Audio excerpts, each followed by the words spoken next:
And after all of that, we are indeed back yet again here for our first game on our slate on this beautiful Saturday, rainy afternoon here in the Northeast. The Detroit Pistons are flying down, or have already flown down, to Orlando to take on the Magic. Their first road game of this playoff series, of the playoffs entirety. They tied the series up at 1-1 after a disastrous game one, but an explosive second half of game two. It feels like the Pistons have found their footing. Let's see if they can continue that momentum here tonight. Let's go ahead. Let's start the show.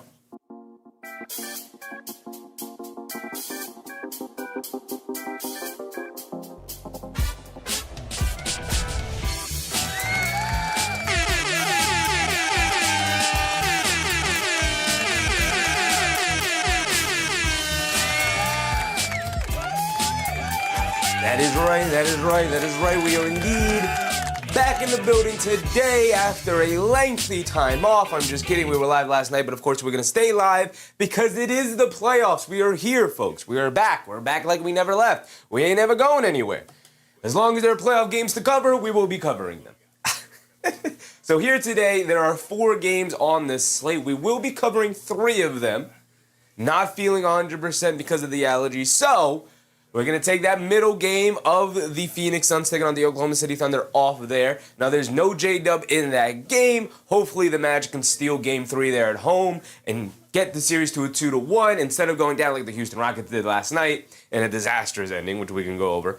But hopefully, they can avoid the NBA version of the death sentence of going down 3-0, right? Similarly, here today, the Pistons and the Magic locked into a Game 3. Feels like they're slightly behind the rest of the playoff series here. They're locked into a Game 3. Same with the Thunder Suns. A little bit of a later start time in the playoffs for these teams. The 1 seeds. That's what you get when you're a 1 seed. You get a little bit of time off, a little bit of extra time. Now, you don't know who your opponent would be because of the play-in, but you do get a little bit of an extra time, extra day off in between there. So here we go. Game 3 for Pistons Magic here tonight. We are in Orlando, like I said. So obviously, maybe slight advantage to the Magic because of the home court. But we saw what happened in the second half of the last game. We really can't put all the chaos back in. Pandora's boxes have been opened. We can't put the chaos back into the box. We can't put the toothpaste back in the tube. We kind of seen how this matchup probably should have played out from game 1. But if you're the Orlando Magic, you could take solace in the fact that you did win ultimately game 1 in somewhat convincing manner. You won it at about 10 points. You had about a 10-point lead the majority of the game. And then you were in it for the first half of game 2. Now, the thing that has continuously let this Orlando Magic team down the last couple of years, including this season, and the thing that significantly let them down in game 2, is the fact that their offense is pretty brutal. Whether it's the creativity or just flat-out shot-making from their star players, either way, Orlando really struggles to put the ball in the basket, which is the number one goal of any basketball team, is to put the ball in the basket and put points on the board. You cannot win scoring 90 to 100 points every single night. You need to start inching yourself closer to about 110 points a night. And Orlando really struggles to do so. They were a very low-scoring team during the regular season.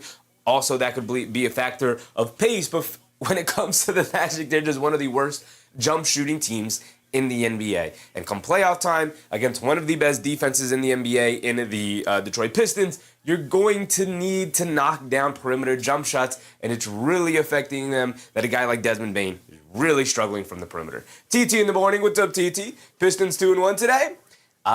They're very likely to do so. As a matter of fact, Detroit is slightly favored, 2.5-point favorites.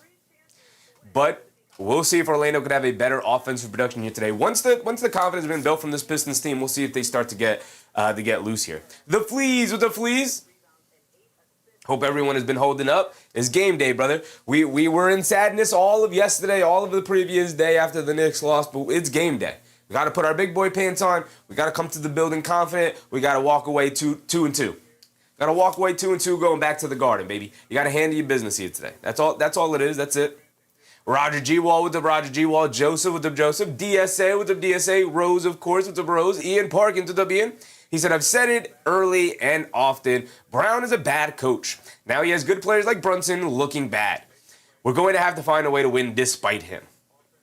Well, this Knicks team has a lot of experience in doing so because they won a lot of basketball games last year, despite last year's head coach as well. This team has not been well coached for about 2.5 years now. And for whatever reason, they keep putting themselves behind the 8 ball like this. I have long said that this Knicks team has won in spite of its coach because of its talent, not because of its coaching. But with that being said, Tom Thibodeau was a better coach last season than Mike Brown has been this season, especially during the playoffs. Tom Thibodeau was a horrific regular season coach last year and was a pretty good postseason coach, whereas Mike Brown was a pretty good regular season coach and has been an awful postseason coach. And I'd prefer the Tom Thibodeau dynamic far more than I'd prefer the Mike Brown dynamic right now. Up your game come playoff time, and Mike Brown seems overwhelmed right now with the pressure, the responsibility, the machinations of his roster right now, the personalities on his team. He looks like an overwhelmed head coach right now, and that's not a good spot to be in when you're going up against a also really good head coach who's proven to be a really good head coach in Quinn Snyder. So, Mr. Granger, Mr. Grazer. George Pearson, what's up, George? How you doing today? I'm all right. I'm all right. Got some sleep. Took some medication. We should be all right, but again, we're going to take a break in the middle of this one right after this game. We won't do the next game. We'll come back in about 2.5 hours to cover our Knicks. Also want to make sure I have the energy, dealing with all the allergies and all of the stuff and having to take the things I'm taking. You want to make sure we got the energy for the Knicks game. So we're not going to do the next game. I'm going to take a bit of a break, a reprieve. We'll reconvene for the Knicks game later tonight at 6 p.m. And hopefully we tie back at 2-2. TT in the morning said, the Knicks fandom has been down bad these last couple of days. I'm rooting for y'all. I'm rooting for us too. Appreciate you, TT in the morning. And for good reason. This is a team with championship aspirations who are getting punched in the mouth right now by the Atlanta Hawks in round 1. It'd be different if it was round 2. It'd be different if it was round 3, obviously. But, round 1, you've only won one game so far. And if the Knicks want to continue having championship aspirations, they're going to have to take care of business here. Now, there are plenty of teams that have made deep playoff runs, championship playoff runs, while having a first-round matchup go 7 games. It could happen. Do you want it to happen? Of course not. It puts you behind the 8 ball. It gives you a rest deficiency in comparison to the team you will play in the next round in the Boston Celtics, who took care of their business out on the road against Philly, despite Philly putting up an excellent fight last night that we watched, that we covered. But we got plenty of things to worry about in Knicks Nation. Can't really be too concerned with what's going on out in the perimeter. Joe said, I hope we don't get a repeat of Trae Young and the Hawks 4-1. Hawks winning. I pray none of that happens again. Yeah, it'd be pretty disastrous if it did. Bill Flea said, we're going to need the Sheffy spirit. Yeah, that's why we're going to take a break. We're going to make sure we got our energy ready to go for Game 6. CEO King, what's up, CEO King? Let's get it today. Should be a good day. Let's go. Yes, sir. Yes, sir. We should have, obviously, our Knicks game will be a good game. Those teams have continuously played excellent games against each other. Hopefully this game is a good game here. We're going to start the day off with this one. Thunder Suns, I'm hoping is a good game. We won't be covering that one, but of course I'll keep my eyes on it, even though we won't be live covering it per se. But hopefully that one's a good one. And then we have Nuggets Timberwolves with Jokic with his back against the wall. What can the former MVP do? What can be lauded as one of the best players, if not the best player in the NBA can do, going down 2-1 to this Timberwolves team? What you got in store for us, Jokic? What you got in store for us? That is the late night game, which we will also stay live to cover. That one is in Minnesota, though, as well. So, it's tough. It's tough.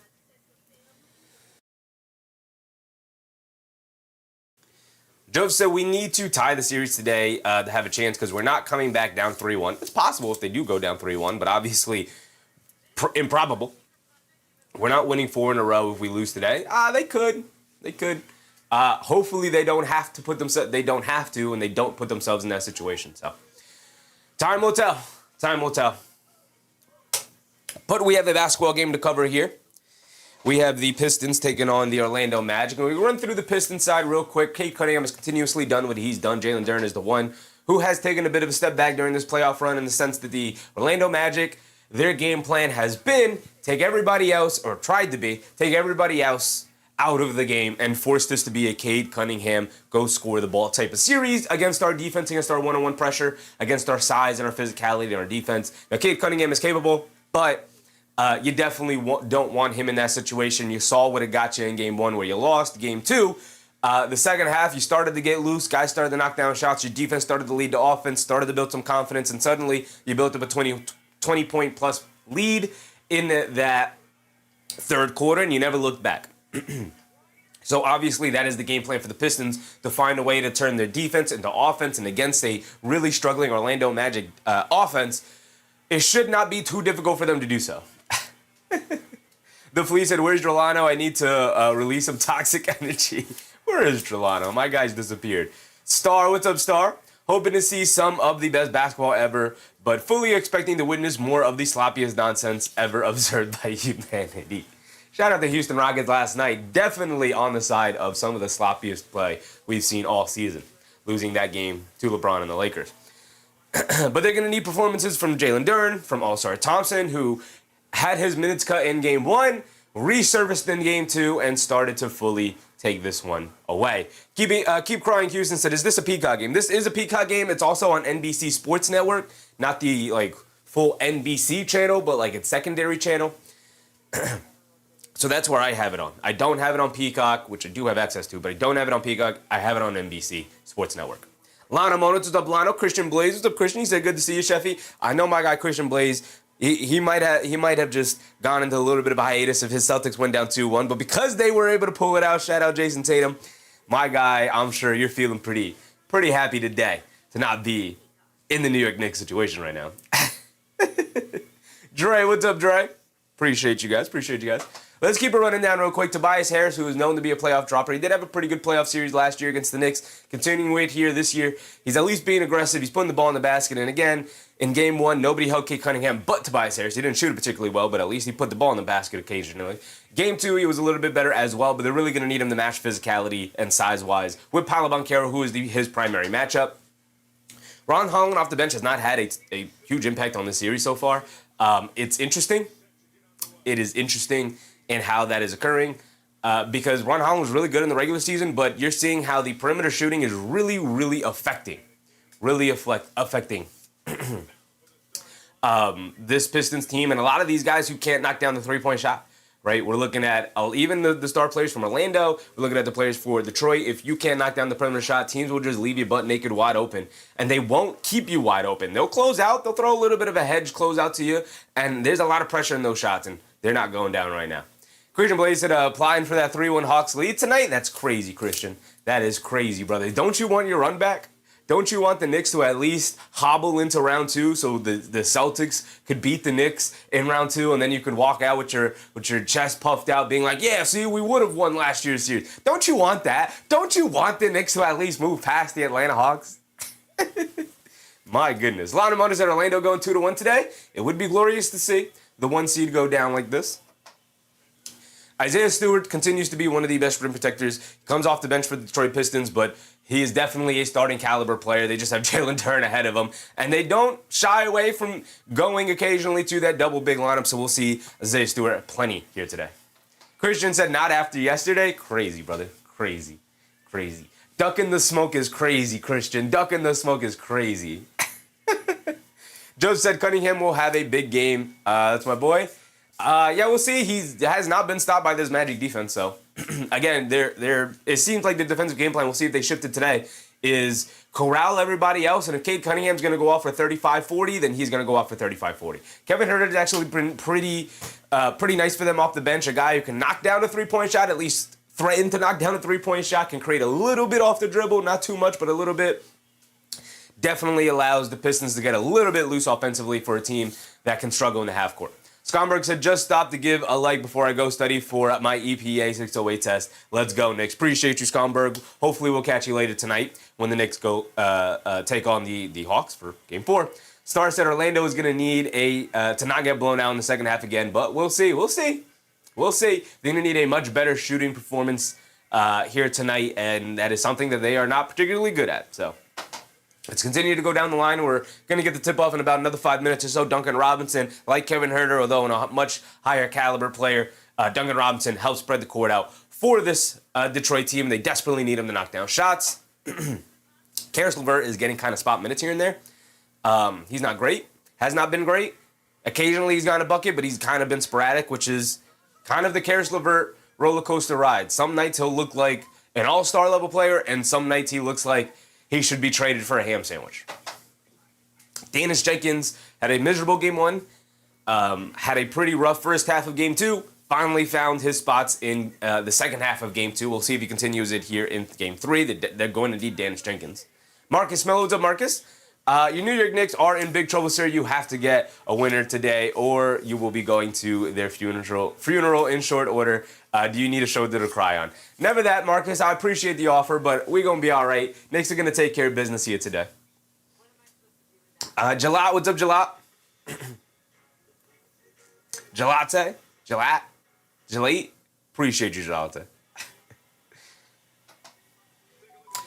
We get over to Orlando real quick. Let's run down their guys. Paolo Banchero is going to need to play like the guy he was in Game 1 and not the guy he was in Game 2. Same with Franz Wagner, who was pretty sporadic in Game 2, especially in that second half. They need the stars to be stars. Going down the line, Jalen Suggs came out with his non-existent hair on fire to start Game 1 and was mostly irrelevant in Game 2. He didn't pick up a stock at all. No steals, no blocks. We're getting ready for the tip-off here, so let's keep it going. Desmond Bane is going to knock down threes. He had a terrible shooting game in Game 2. Again, they're going to need to knock down perimeter shots. If they can't, they're not going to be able to beat this Pistons team. Their defense is too good. Unless Paolo or Franz, and possibly both of them, go nuclear here, and I don't think that's going to happen, so you're going to need Desmond Bane to knock down his threes, which he did not do in Game 2. Jill Latte. Appreciate you, Jill. Can I call you Gil? Or Gil? Well, appreciate you, Gil. Can I call you Gil? Appreciate you, brother. Joseph said, I do. If we lose today, Marcus Miller, can I cry on your shoulder? TT in the morning said, I swear LeVert is just doing whatever some days. Yeah, you never know what you're going to get out of LeVert. Wendell Carter Jr., the forgotten fifth starter of this starting lineup, has done an excellent job guarding Jalen Duren. We'll see if he can continue that matchup advantage here tonight, or if Jalen Duren will finally get loose. We know he's possible. Star said, unlike other teams, the Knicks aren't fraudulent. Ooh, but after that last performance, they are on a watch list. New York needs to pop off. They do indeed. They do indeed. Anthony Black has kind of been mostly quiet this series. They're going to need him to step up. They're going with Goga Batadze over Franz Wagner. Tristan Silva has been fine off the bench. Capable. Good enough. Here we go. Orlando wins the tip. We're off and running, y'all. Here we go. They have it over to Franz Wagner up top, coming to his right at the Banchero screen, down the lane, picks up his handle, out to Bane, takes the baseline, Bane all the way to the rim, reverse layup, got to go down over Jalen Duren.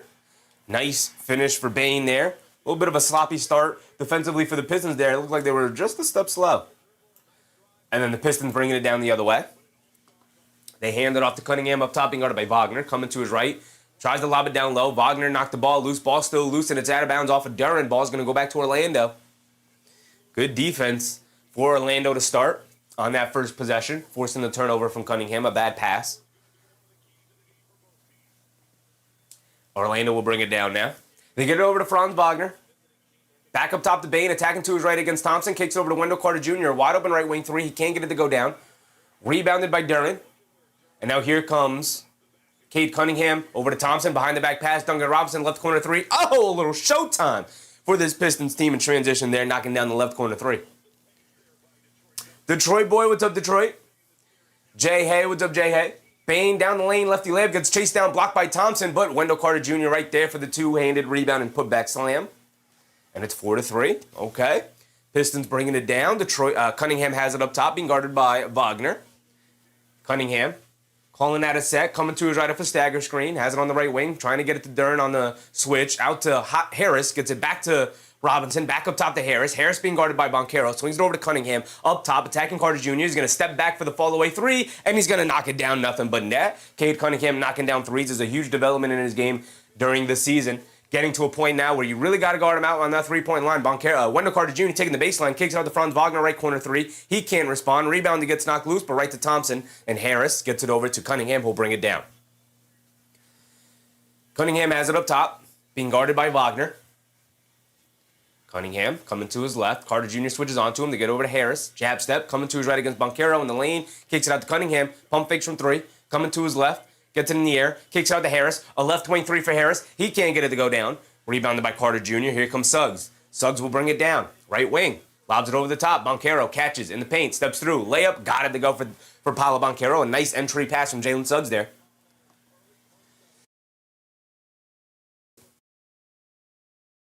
Taking advantage of the matchup there. And the positioning Banchero had. Cunningham up top being guarded by Carter Jr. Coming to his left. Bane switches onto him. Cunningham taking him into the paint. Steps back. Puts up the little fall-away jumper. Got it to go down at the foul line. As Desmond Bane slipped and fell. Here comes Bane bringing it down. He has it up top. He's going to settle for the step-back three. Desmond Bane got it to go. You're going to need Desmond Bane unleashed here if the Magic want a chance.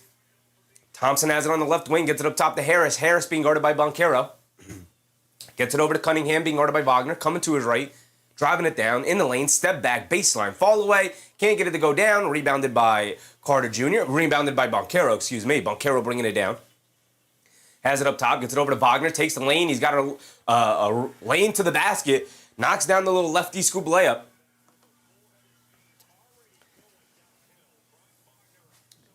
Cunningham has it on the left wing, being guarded by Wagner. 11-8 so far. Back and forth affair.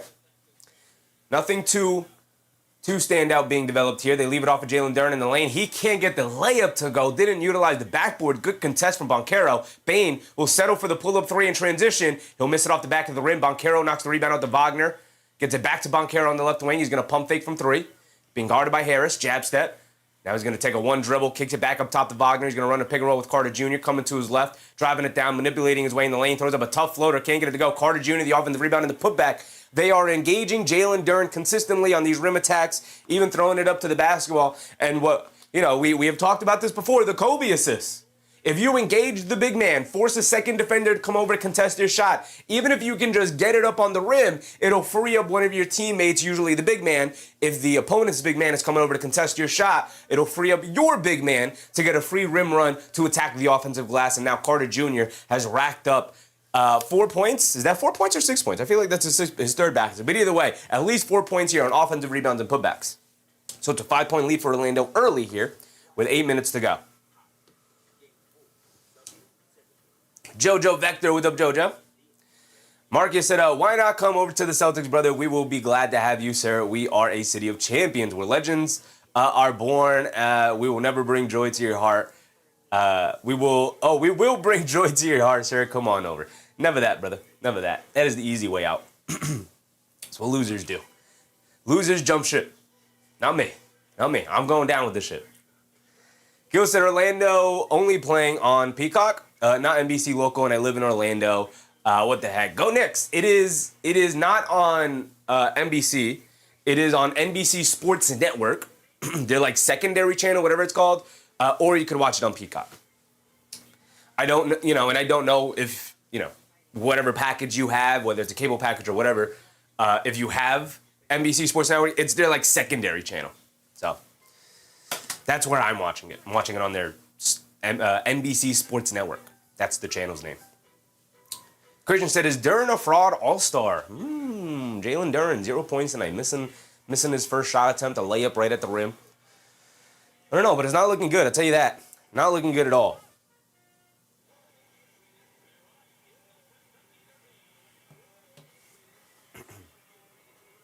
Cookie Monster, what's up, Cookie Monster? Man, the Knicks not going to the finals. It ain't looking good. They got to handle business today. We'll worry about we can't even be looking ahead at the finals at this point, brother. we got to be locked into game 4 and game 4 only. Jojo said, what time is the Knicks game? It is 6 p.m. Eastern, 6 o'clock for me. So 5 hours from now, right? It's 1:14 for me, so 5 hours from now is when the Knicks game will start. There's this game. The game right after, which is going to be the Suns taking on the Thunder in Game 3. And then after that, we'll have our Knicks-Hawks coverage. Avellino, what's up, Avellino? Shout boss from Jeddah, Saudi Arabia. Appreciate you, Avellino. Hope you're having a good time. The Fleas, 5 hours now. 5 hours from now, for sure. 6 o'clock start time for me. It's about 1:14, so... Cookie Monster said, I won't come in here to get MVP, Finals MVP just because I hate the Warriors. Well, he wouldn't get Finals MVP, but he has proven to be a very valuable player that maybe more teams should have been in on, right? Very clear he was up for grabs for a while. I know a bunch of teams inquired about it, but the Warriors' price seemed to be really high. Ultimately, the Hawks had to give up their Kristaps Porzingis, which was a valuable player, but had to give up Kristaps Porzingis to get him. All right, here we go. We're checking back in, and for some reason this is muted. No volume, which is fine with me, but would appreciate that. Cade Cunningham will bring it down now. He has it up top. He's being guarded by Franz Wagner. Over on the left wing. Gets it over to Robinson. Back to Cunningham. Coming to his right. Dancing with it. Cunningham gets Wendell Carter Jr. switched onto him. Coming to his left. Off a ghost screen from Duren. Spinning to his right. Step back. Pump fake. Good defense from Carter Jr. And Carter Jr. knocks the ball away from him. But oh no. Not a foul. A travel is called. A travel is called on Cade Cunningham. Ball will still go back to Orlando though. Carter Jr. has been an excellent defender so far in this series overall. Whether he's defended Duren or even that switch out right there on Cunningham, really good job. Franz Wagner has it up top. Gets it over to Bane, left wing. Bane pump fake, sets himself. He's got an open look from three. Bane knocks it down. That's what you're going to need from Desmond Bane. 8-point lead for the Magic. 7:20 to go in this first. Cunningham up top, being guarded by Wagner. Coming to his right off a Duren screen. Cunningham hesitates, picks his handle up, gets it out to Robinson, coming to his right, driving it down in the lane, gets an open lane to the basket, and smokes a layup. Smokes the layup. It was a nice Gortat screen from Jalen Duren down in the paint. Duncan Robinson had a wide open layup and just missed it. The rebound went to the Magic, but also Thompson got his hands in there. They're going to call it out of bounds off of the Magic. They're trying to argue that it hit the baseline before it bounced back up and hit a Magic player.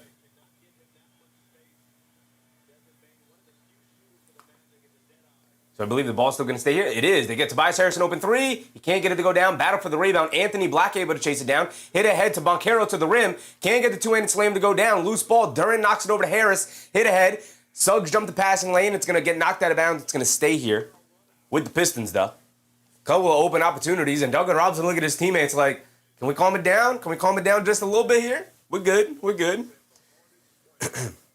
The Flea said one more for the bingo square. Let's go, Bane. Yes, sir. Bane already with 2 threes. Actually lowered it because of his poor game, too. But Cunningham a pull-up three over Anthony Black. In and out, can't get it to stay. Suggs rips down a rebound. Shot out of a cannon, leaves it off for Banchero. Banchero also shot out of a cannon. Spins off of Cunningham down the lane against Duren. Gets blocked. Loose ball. Carter Jr. picks it up, tries to kick it out. But a foul is called this time on Duren. 6:40 to go. Roger G. Wall said, Knicks game tonight will have Scott Foster refereeing. Yes, indeed it will. Unfortunately, it will. That is absolutely a foul on Jalen Duren that they did not call. They lob it down low to Anthony Black. Gets broken up by Tobias Harris. Great defense from Harris. A bad decision from the Magic. Here comes Harris, lobs it down low to Duren, who throws it down with 2 hands over Carter Jr. there. And then it looks like Thompson got a steal. Thompson did get a steal and got the layup down. And the Magic just being too reckless on their inbound plays. It's the second time in a row Thompson has gotten in there and knocked the ball loose. Here comes Paolo Banchero bringing it down now. He has it on the right wing. It's back to a 4-point game after an early 8-point lead for the Magic. Banchero coming to his right off a Suggs screen. Cunningham switches onto him. He's going to put him in the post. Back him down. Gets caught in the air. Tries to kick it in the corner to Black, but gets knocked out of bounds by Duncan Robinson. Crandon, what's up, Crandon? Scott Foster, he who shall not be named. Well, you just named him. Yeah, the boogeyman of the NBA. Nobody likes Scott Foster.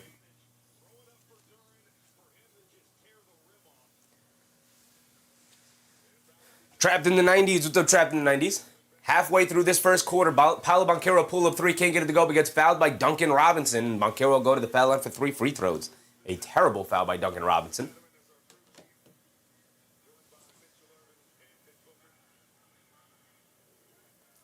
So Banchero's going to go to the foul line for 3.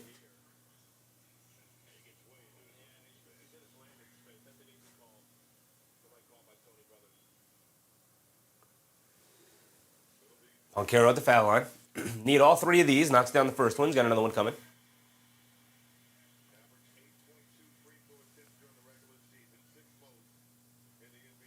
One second. Banchero's at the foul line for 2 more.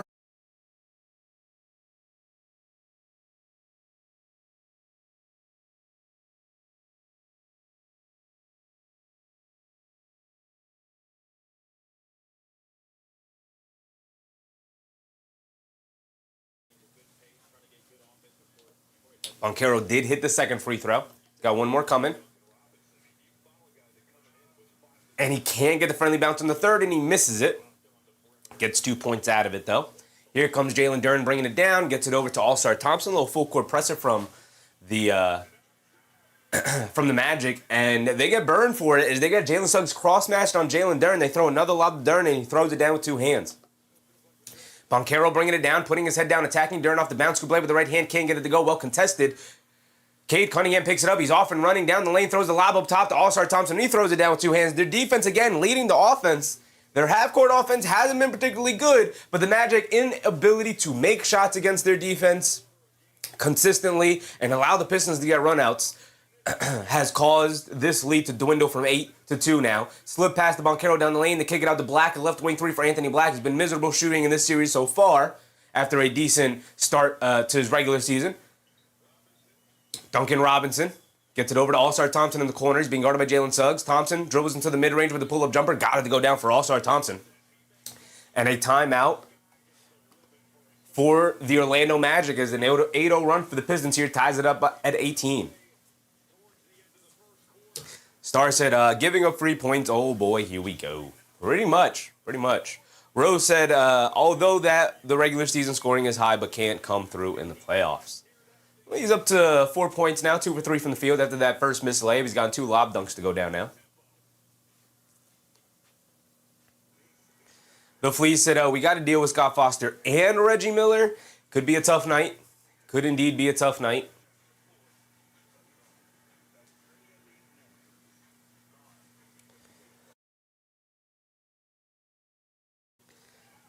We can go over what we got on our bingo card, though, as well. We could also go over what happened in the NBA last night in the last 2 games. My guy, Scoot Henderson, man, continues his rise, but Dylan Harper played spoiler, showing the NBA world he has arrived as well. Let's go over our bingo card, though. Duncan Robinson for 3 threes. He's got 1. He's got 1 so far. He needs 2 more. Franz Wagner for 25 points. I think he's got 2 right now. A technical foul from anybody. This game's already been a little bit chippy so far, so it could happen. We have Cunningham for 30. He's got 5 so far. Pretty good. He's looking aggressive to score. He's taken 4 shots already, the most on the team. You have a jump ball. Duren for 25, which he has had a very quiet series overall, but he looks like he's starting to get loose a little bit here. His teammates finding him, especially in transition. We have any player for 3 blocks. Anyone at all. This actually replaced our other bingo spot, which we normally have, which is a logo 3. Between these 2 teams, they don't particularly have any players that take deep shots. So I had to remove that one. Didn't feel like it was fair to have the one on the bingo card, as rare as the wedgie was. So we had to remove the wedgie. Now for this series, I'm going to remove the logo 3. We're going to replace with any player for 3 blocks. We have a goaltend. We have Banchero for 30, a double-double. Black for 12, 3, and 3. I lowered it from 15, which was his regular season average, down to 12. They're going to need something from Anthony Black here. Literally anything.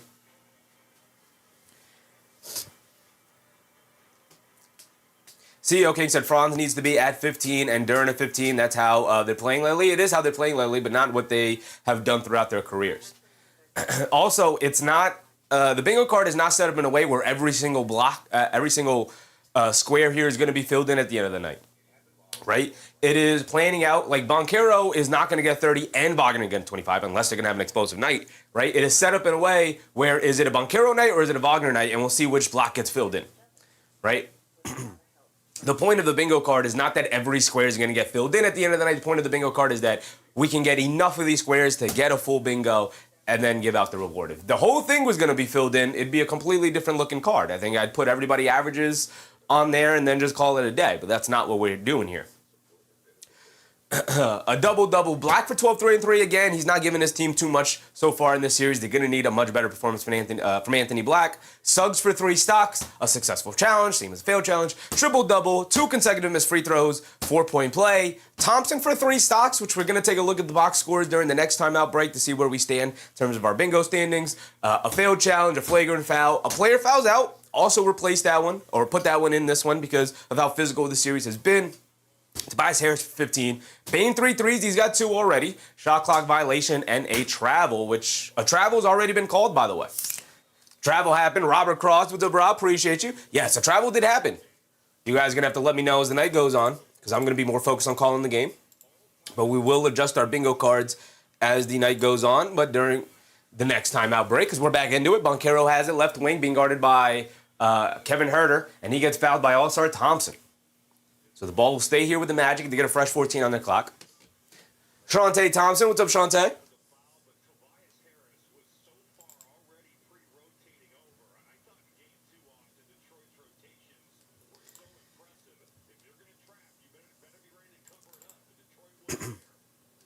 Why is... Okay, that's why.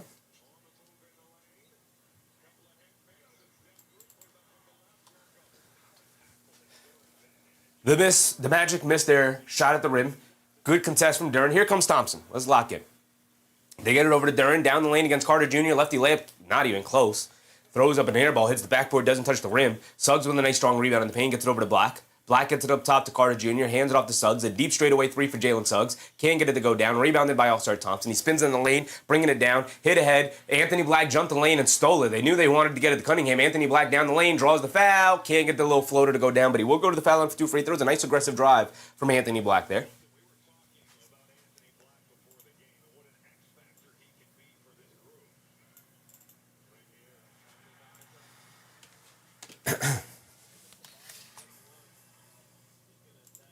Christian said Cade Cunningham did travel. He did. I do remember it. There we go. Anthony Black knocks down the first free throw.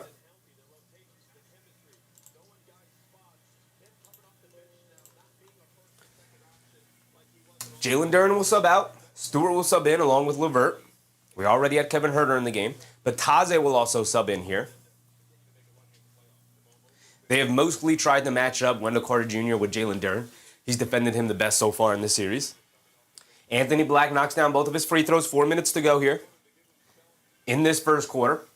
And here comes Cunningham, being guarded by Black. Cunningham coming to his left, being guarded by De Silva. Driving it down, full head of steam, crosses over, down the lane, spins to his right in the paint, tries to leave it off for Stewart, but right through his fingertips and a turnover for Cade Cunningham. Pass was too hot and off target.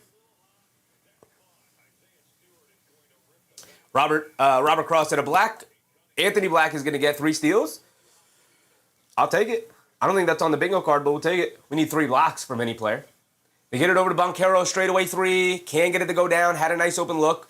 Battle for the rebound. Stewart digs it out. Here comes Cunningham. Cunningham up top being guarded by Anthony Black. Crosses over. Black picks his pocket, gets another steal, gets tripped up, and a loose ball found Cade Cunningham. Anthony Black giving Cade Cunningham some problems here a little bit. Picked his pocket in the backcourt.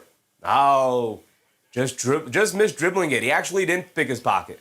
Cade Cunningham tried to cross over between the legs and just missed dribbled it. And Anthony Black was able to recover it. Christian said Cade Cunningham did travel. Oh, yeah, we read that one. Yes, he did. Is it Eric Lyerly? What's up, Eric? How you doing? How are you doing all games? I'm doing all right. We will be covering this game. Then we'll take a little bit of a break. We won't be covering the next game as Anthony Black misses his first free throw there. He's got one more coming. He knocked down the first 2 of the game. So we're covering this game. We're not going to be covering the next game. We will be covering... Oh, Robert Cross. 3 steals would count for Black, 12, 3, and 3. Now, we know what 12, 3, and 3 means. It usually means points, rebounds, and assists, but I don't specify here. So off of technicality, three steals would work, Robert Cross. We've done that in the past. 3 steals would work. Good call. Good call. Black does knock down the second free throw at least. We don't get the 2 consecutive missed free throws there. 3:11 to go here. Javonte Green hands it off to Cunningham down the lane, draws the foul, and gets the floater to go down. He'll go to the foul line for one more, trying to tie it up at 21.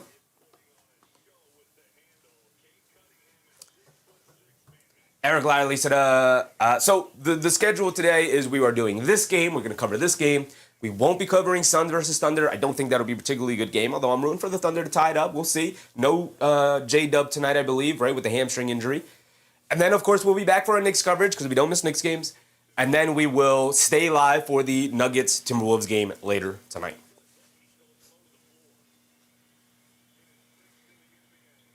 Cade Cunningham does knock down the second free throw. And is that a double foul or a double tech? I think that's a double foul on Isaiah Stewart and Goga Bataze. Cunningham did knock down his and one free throw.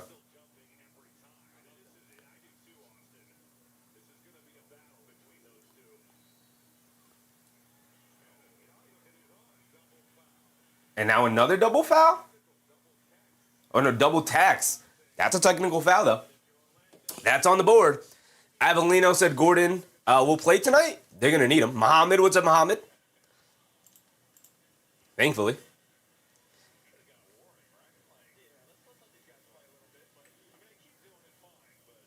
So it's a double tech. That's a technical foul right up here. Cade Cunningham is on pace for his 30-point game again. So that'll help the bingo card.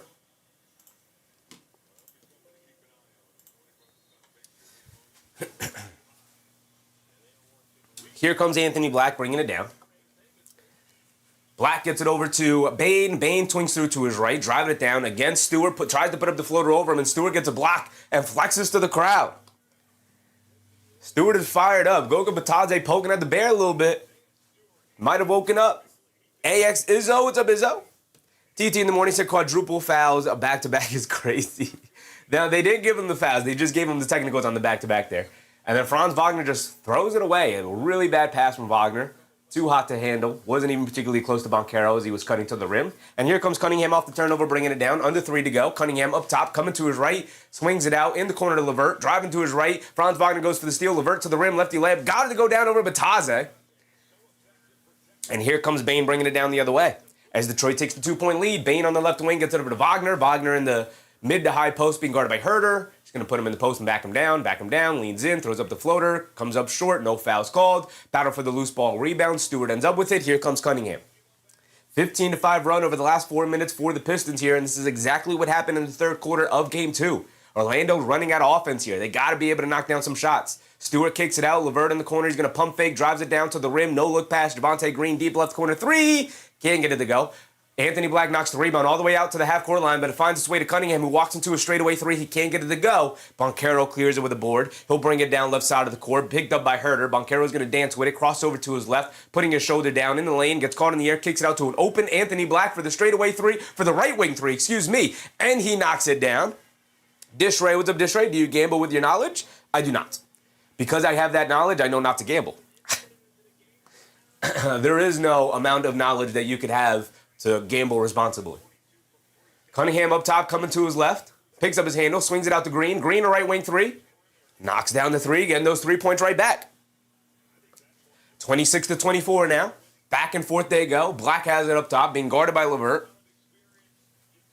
Black coming to his left off the Banchero screen. Gets it over to Banchero, being guarded by Levert. Jab step.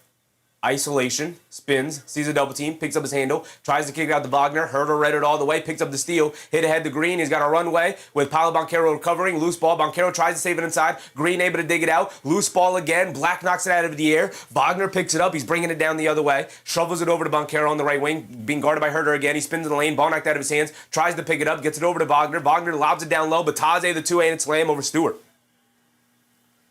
And we're back tied at 26. Under a minute to go. Cade Cunningham up top. On the left wing. Hands it off to Levert. Coming to his right. Levert swings it over to Cunningham. Cunningham dancing with it. Coming to his left. Wagner knocks the ball loose. He picks it up, steps behind the three-point line, puts it up anyway. Almost an air ball. Barely grazes the right side of the rim. Banchero able to pick up the rebound. Here comes Black. He'll hold it for what could be the final shot of the quarter, though there's about a 5-second difference between game clock and shot clock. Black up top, being guarded by Levert. Gets it over to Banchero, being guarded by Javonte Green. Banchero. Ball knocked out of his hands. It'll stay here. It'll be side out of bounds with 5 on the shot clock. Holding on to it a little bit too long. Disarray said, are you saying basketball is too unpredictable? Basketball is very unpredictable. Yes. That is a major reason why I would not bet any money on the NBA or any sporting event. But also, I would never put my money on something that I can't control. I have no control over the way this game goes. I have no control over the way these players play. There's no way to know. Did Desmond Bane wake up on the wrong side of the bed, right? Did he have a good night's sleep? All-Star Thompson with the chase down block. Levert dribbles it off his own foot. Banchero will pick it up, throw down the three-quarters court heave, and that'll be the end of the first quarter there. Tied at 26. There you go. There you go. Basketball is very unpredictable. And you also don't know what's going on in these guys' personal lives that may contribute to them either playing well or not playing well or whatever the case may be. So I think it is not a great idea. Now, it's fun for people who have disposable income. If you have, I'm not going to tell you what to do with your money. I'm going to tell you right now. There's a reason why nothing on this channel is sponsored by any of the betting apps, which, trust me, they have reached out because they reach out to everybody because they would love for everything to be sponsored by these gambling companies and these betting apps. I don't believe in it. It's not for me. So we won't be advertising them. Keith Modeste said, at work but tuned in. Appreciate you, Keith. Christian said, Thompson with 3 stocks already. Sheesh. Come to the Celtics for Derek White? Yeah, right, brother. He can't shoot a 3, so the Celtics don't want him. They don't want guys who can't shoot 3s like that. Does he have 3 stocks already? We have Thompson up here for 3 stocks, I believe, right? Is it 3 or 4? Where's Thompson? Thompson, 3 stocks? Let's double check it. Let's just pull up the box score and go through it real quick. We are at the end of the first quarter. Roger G. West said, huge respect to you for not taking gambling sponsors. I mean, it's not like there's a ton of them, but a couple of them are reached out. A couple of the smaller ones, and I was just like, I'm good. I'm good. I don't gamble, and so I'm not going to advertise it to you guys to gamble. If it was something I did engage in, then I'd feel perfectly fine doing that, but it's not something I engage in. I'm not going to ask you guys to spend your money on something I wouldn't spend my money on. Dish Ray said, so how do you make money? We don't. We don't really. Hopefully we can secure a couple of sponsors going into next season that are companies and brands that I do believe in. But we don't. We have memberships. We have merch, a merch store up. And if you would like to contribute to the community, you can do so that way. That way, at least you can get something back for the money that you spend, right? So, All-Star Thompson has 2 blocks and a steal. That is indeed 3 stocks already. 2 blocks and a steal. Where are we at? Where are we at? There we go. Where is, right below the free spot. There we go. We have Bane for 2 threes. Okay. Suggs 3 stocks. I don't think he has 1, right? Jalen Suggs so far here tonight, 0 points. 1 turnover, no steals, no blocks. They're going to need the Jalen Suggs of game 1 and not the Jalen Suggs of game 2. And right now he's giving them the game 2 Jalen Suggs. That's not what we need. CEO King said, how much do they try to offer you to sponsor? I don't know. I didn't really read too much into the offer. I just know it was like Bet 365, Underdog, and whatever the other one is that I forget. But yeah. This Ray said, if you don't mind answering, how do you manage your time between work life and YouTube life? Poorly. That's how you manage it. So I'm very open about this Ray. We say it all the time. We go to work, we come home, we eat something, we nap, we shower, we come down, we do the game. I set up for the next game that night right after the game we stream. Then we can do it all over again the next day. Kind of just is what life is right now. Hopefully we can get it to a point where it is financially stable enough where we could turn this instead of an occasional hobby side kind of thing into maybe a full-time thing, but that is down the pipeline, hopefully in the future.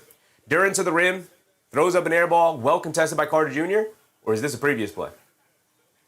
What are we showing here? What are we showing here? Ball out of bounds here for the Magic. Chaos Kid, what's up, Chaos Kid? Man, what's up, man? We do have Thompson for 4 stocks. Let's update our bingo card here.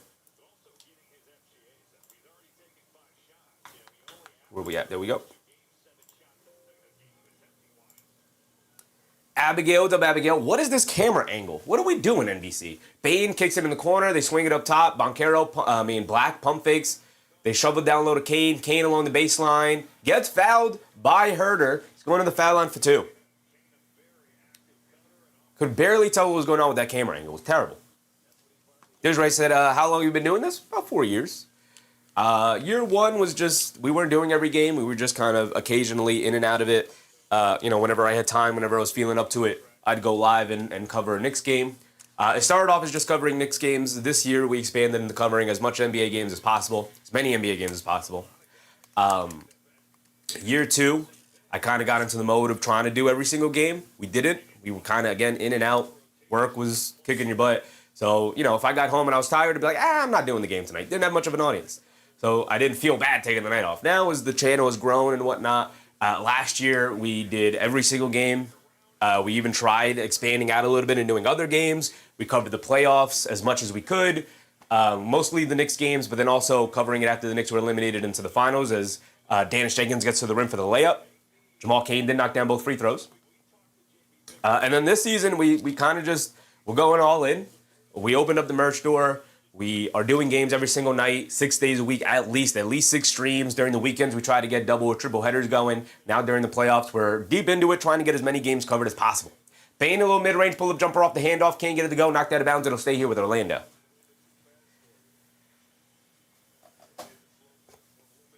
Dish Ray said, what keeps you motivated to keep going? I like doing it. It started off as a hobby, and the community has just grown, and now we're just live every night because people keep showing up. If there was nobody here, we wouldn't be doing it. Franz Wagner up top, coming to his left, driving it down in the lane in the paint. Scoop play with the left hand. Got it to go. A nice finish for Franz Wagner there. I like calling the games. I'm watching these basketball games anyway. Basketball is my favorite hobby to have. I had to give up a lot of, not give up, but I had to dial down a lot of my other hobbies. But Herder, mid-range jumper, way off at the backboard first. Duran can't snag the rebound. Loose ball. Bane picks it up. Here comes Orlando bringing it down the other way. Payne up top, being guarded by Dennis Jenkins, spins to his right, down the lane, in the paint against Duran, gets blocked by Jalen Duran, picked up by Jenkins. Bane wanted the foul call, hit ahead Javonte Green, a transition pull-up 3 on the left wing. He comes up short. Tobias Harris, the rebound, gets fouled by Kane. Ruzande, what's up, Ruzande? Yeah, I won $8,000 ticket playing NBA, and the ticket lost because of the point spread. I was sick. Yeah. Skomberg said, and this is why us, the viewers, need to get those likes in. Sheffy has integrity. Hit the like button. Appreciate you, Skomberg. Appreciate you, brother. Abigail, let's go Pistons. They're hooping. It's a 2-point game. Back and forth they go, but another miserable shooting night for Orlando. They're going to have to pick that up as this series goes on if they want a chance to pull it off. Dennis Jenkins, the 3, rattles it in because the Pistons will eventually bring it from the 3-point line. We know Duncan Robinson can get it going. We know Herder is capable. Dennis Jenkins had a miserable game 1, a much better second half of game 2, and getting off to a pretty decent start, knocking down that 3 there. Jamal Cain off the screen, swings it out. Wendell Carter Jr. is trying to get it right back, and he can't. Misses the 3 there on the right wing. Harris with the rebound, bringing it down against Black. Coming to his right. They're going to keep the matchup, now switch it. They get over to Herder, cutting to his right against Wagner. Stops, turns, spins, hits Harris, cutting to the rim. Scoop layup, got it to go. And the foul on Franz Wagner, a little touch foul. It's going to send him to the foul line for 1 more. And a possible 3-point play. Trying to take a 4-point lead here. Roger said, still remember those days before the green screen. Yep. We've done a lot to kind of adjust the way we do things. And we'll adjust it again going into next year. I love changing the set around year over year. I just think it helps differentiate things, helps us improve doing things and whatnot.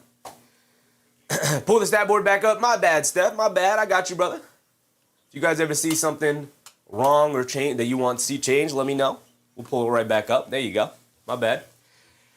Franz Wagner has it up top, being guarded by Harris. He's going to step back, pump fake, cross-court pass. Bane, wide open right corner 3. They need it, and he delivers. That's 3 threes for Bane. That's another point on our bingo card.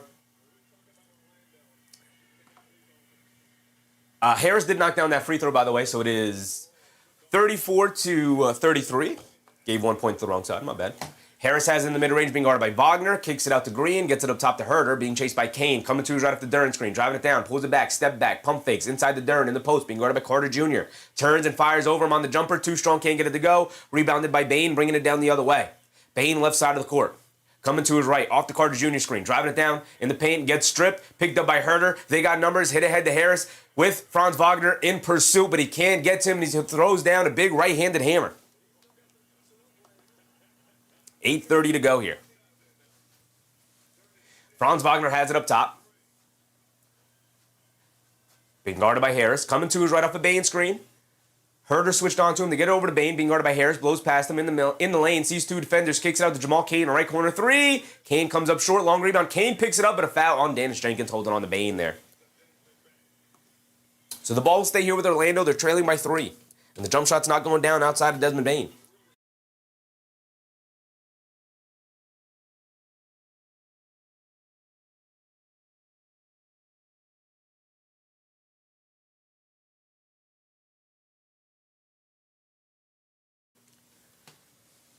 36-33. A little over 8 minutes to go here in the second.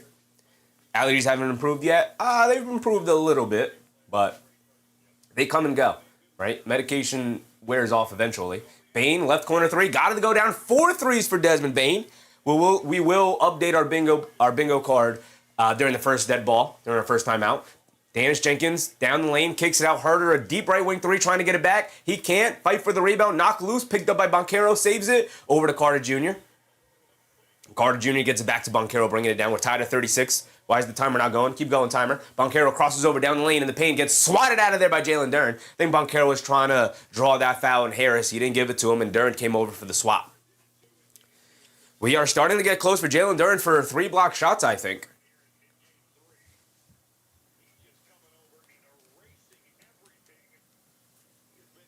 We have 7:23 to go, so we're going to keep our timer running so we can catch up.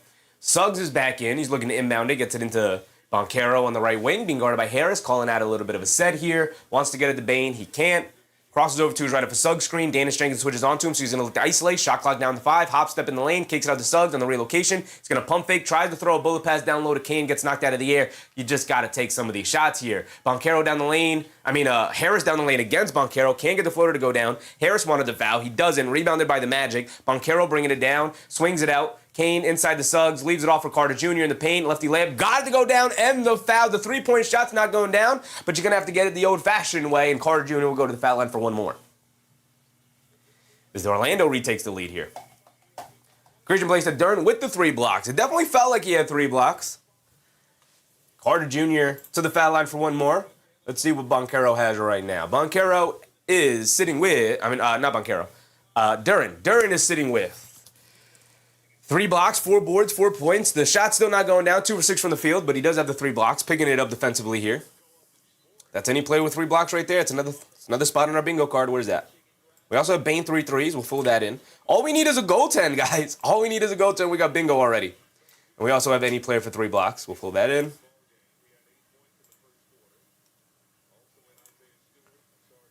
Off and running on our bingo card here tonight. All we need is a goaltend. Carter Jr. does knock down his and 1 free throw, taking the 3-point lead, 39-36. A little over 7 minutes to go here in the second. Cade Cunningham has checked back in. He's being guarded by Jamal Cain. Cunningham with the size and strength advantage against this matchup. We'll see if Cain can just pester him enough. Cunningham's going to put him right in the post. Coming to his right off a Stewart screen out of the left wing. Kicks it over to Thompson, cutting to the rim against Suggs. Throws up a lefty floater, tough shot. Banchero with the rebound, bringing it down the other way. Banchero up top, picked up by Thompson. Picks up his handle, kicks it out to Suggs. Enough space to fire the 3, and he knocks it down. Nothing but net for Jalen Suggs, and a timeout for the Detroit Pistons. And Suggs nodding to the crowd. Yes, sir, Jalen Suggs, you're going to need to step up here if your team wants an opportunity to win this series, not just this game. 6-point lead for the Orlando Magic, 42-36. TT in the morning. Overall, the Pistons are a more consistent team overall than the Orlando Magic. That's why I think they will take this series.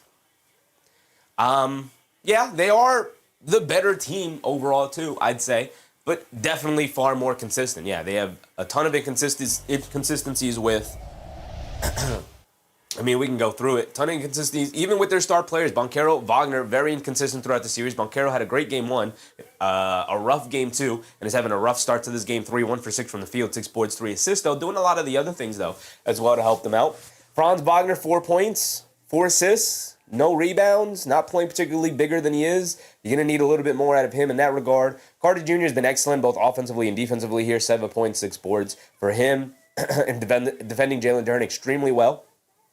Desmond Bane, 4 for 4 from 3 is exactly what they needed to see, what everybody needed to see. If you want an opportunity to beat the Pistons, you're going to need your 3-point shooters to knock down shots, right? Because their defense is too good. Their defense is far too good. Sebs Yee, what's up, Sebs? How's it going? I've been loving this game, and how you feeling about your Knicks? I'm feeling all right. Obviously, the Knicks need to win today, or it feels like their season is in major jeopardy going down 3-1. So I'm feeling all right. Wish I could feel better about them, but don't love some of the body language stuff I've seen from this Knicks team. Don't love what the head coach is doing right now with Mike Brown. I think he has been really bad here during the postseason. I think his decision-making has been awful this postseason. And he's not helping his team pull these close games out. right? One back-to-back 1-point victories for the Atlanta Hawks. Like, yeah, they knocked down shots to put themselves in that position, but that's also great coaching from Quinn Snyder to put his players in position to be successful, where I think Mike Brown has actively put his players to not be successful. Right? I'm looking at Mitchell Robinson. I'm even looking at Karl-Anthony Towns. I'm even looking at Jalen Brunson. I'm looking at Mikal Bridges, who tossed up a donut the other night. I mean, my goodness, brother, get your guys going. Star, what's up, Star? Sometimes the skill doesn't match the event level. This is the playoffs, so players should be playing better than regular season. Well, it might be a little bit different. During the regular season, on a night-to-night basis, you can catch a team that's maybe on the second half of back-to-back or coming off a long road trip or had, flight troubles during the road trip and maybe got in late or whatever the case may be, right? So there's always these extenuating factors on a game-to-game basis that could dictate how a team comes out and plays, whether they play well or play poorly, whether they play with energy or not. During the playoffs, everything is pretty much even. It's an even playing field, right? And so you're getting the best from both sides. And so oftentimes what you see in the playoffs is that efficiencies go down, scoring goes down, intensity level on the defensive end goes up. Officials allow players to play a little bit more physically because they know players are going to be playing harder and whatnot. So sometimes players don't raise their level during the postseason. It's actually more often, more frequent to see players not play as well come postseason time. What you want is your star players to continue to be stars and play either to their level or raise their game come playoff time. And all you need is a couple of role players to step up on a night-to-night basis to kind of get through the playoffs run. Christian said Knicks, Celtics, and Pistons are sweating through 3 games. Yeah, man. Yeah, man. It's almost as if this parity thing is kind of working out a little bit. I also think that this Orlando Magic team dealt with a lot of other nonsense that happened during the regular season. But, teams like that, like Toronto, Atlanta, who made a bunch of in-season trades and were a much better second-half team. Charlotte was a much better second-half team. I think a lot of that happened, and as Duncan Robinson gets a wide open 3 and he knocks it down, curling off a screen, Suggs throws his hands up as if he's saying, my fault. Not good enough, brother. You just don't have to get over that screen. There's a lot of stuff going on in the regular season with teams like this. And, yeah, Philly dealing with the Embiid thing, but Maxey showing up. The Celtics have the new Tatum dynamic, only played 16 regular season games, as Suggs responds with a baseline floater. But let's get back to this game. Jimmy Pope, what's up, Jimmy? I've seen the opposite, refs calling ticky-tack fouls. Not really. Look, that's a lot of contact right there. Actually, they do give him a foul. So that's not a good example. There's always going to be ticky-tack fouls being called. Sometimes a foul is a foul. But for the most part, they've allowed a lot of contact during these games, in my opinion.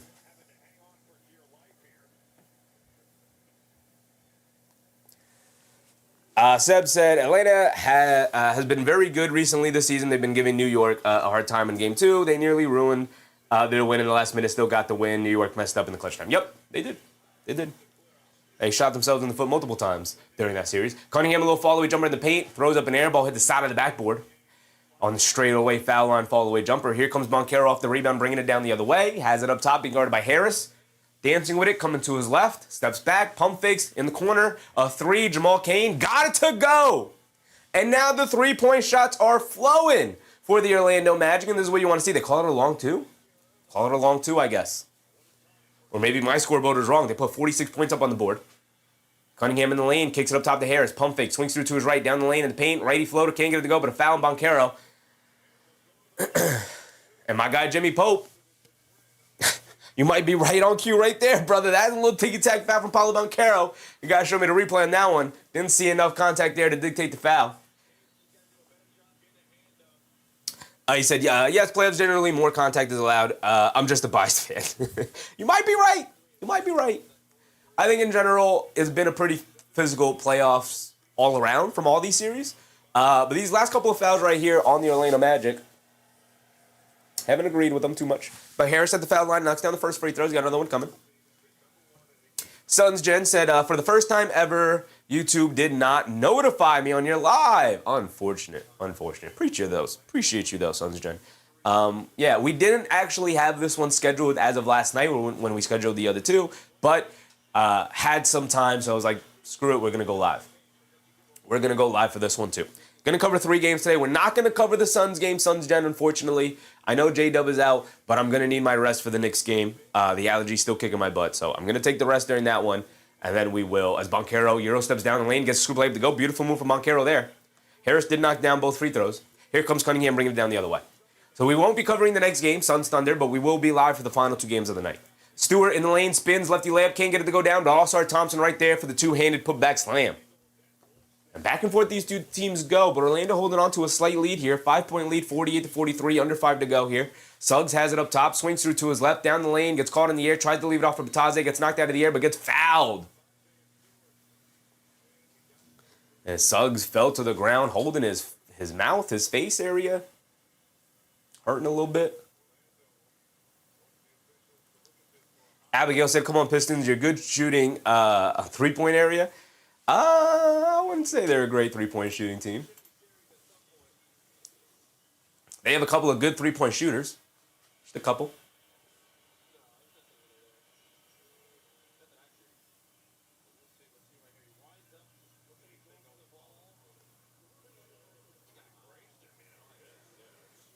So said, of course, you're a Knicks guy, and we love you for it. Hope for better sinuses for you. Yeah, it has been great. I'm taking my medications, but it's just, they start to wear off as the day goes on. This is the problem. Jimmy Pope said, how is OG doing for y'all in the playoffs? OG's been great. He's been fine. He's been solid. We would not have been in position in Game 3 if it wasn't for 2 OG grenade bombs. Outside of Game 2, where he missed 4 free throws, I haven't really had a problem at all with OG. I think he's been great. Avellino go Magic. They're hooping 5-point lead right now. And Suggs, are they in the bonus? I don't think they're in the bonus. So Suggs, Orlando will get the ball back, side out of bounds. They're looking to see if this is a flagrant on Stewart, by the way, which we do have in our bingo card here.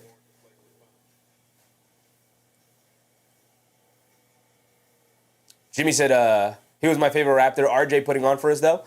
I loved RJ. Jimmy. Yeah, I'm happy he's doing well. He did well for us in the playoffs, except for that last elimination game against Miami Heat. He put up a stinker. 1 for 11 from the field. So, but he's much better now. Much more mature in his career. He's been much better on the Raptors than he was on the Knicks overall. He's had his best seasons with the Raptors now. Yeah, I'm rooting for his success. Always going to be rooting for RJ's success. Got love for RJ. Hope Quickly comes back soon. What's the story with Quickly? His defense can kind of be says sometimes. Yeah, we know that for sure. That's the only thing he's great though. Yeah.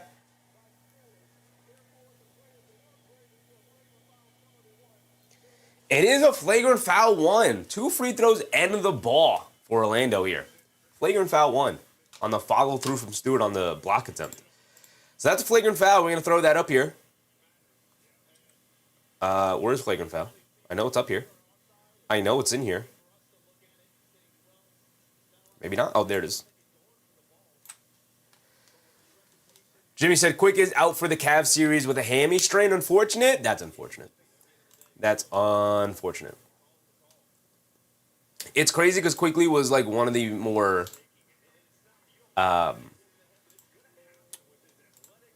he was almost never injured while he was a Knick. And since going to the Raptors, it feels like he's always injured now. Really unfortunate. One of my favorite Knicks. I actually liked him a little bit more than RJ. A little bit. Tiny bit. Actually vacillated. Sometimes I like RJ more, sometimes I like Quickly more, but we're going to be rooting for both of them as their careers go on. John Brennan, what's up, John? Appreciate you, brother. Christian said both teams are in the bonus, I believe. Yes. They just showed it now. Both teams have 4 fouls, so the next foul will put both teams at the foul line. Any other foul moving forward. They get it to Banchero in the post after Suggs hit 2 free throws, 7-point lead. Banchero along the baseline against Cunningham, leans in, carves out space, little fall away baseline jumper, throws up an air ball, battle for the rebound. Thompson ends up with it. Here comes All-Star Thompson. No Ron Holland, by the way, just noticing now. It's a pretty big decision there for their second-year player. Thompson down the lane, draws the foul on Franz Wagner, and he's immediately signaling to challenge. Franz Wagner's immediately signaling to challenge. They're going to show the replay here. Wagner poking at it. They still might keep that a reaching foul. I don't know why. And they're going to use the challenge. They're going to use the challenge. So whether it's successful or failed, we will fill in a spot here. We have both failed challenge and successful challenge. We have a 7-point lead for Orlando. The foul was called on Franz Wagner. If the foul stands, it'll send Cade Cunningham to the foul line for 2. If not, the ball will go back to Orlando here because it should be out of bounds off of Cade Cunningham. To me, that's marginal contact, but I tend to think with, what's his name, as the referee here, Tony Brothers, one of the worst officials in the NBA. Absolutely hate that guy. I think Tony Brothers will make sure that this stays a foul. Stormbrook said steal before the foul, Orlando ball. We'll see. Tony Brothers is truly one of the worst officials in the NBA, so we'll see what he rules. You never know with that guy. You never know.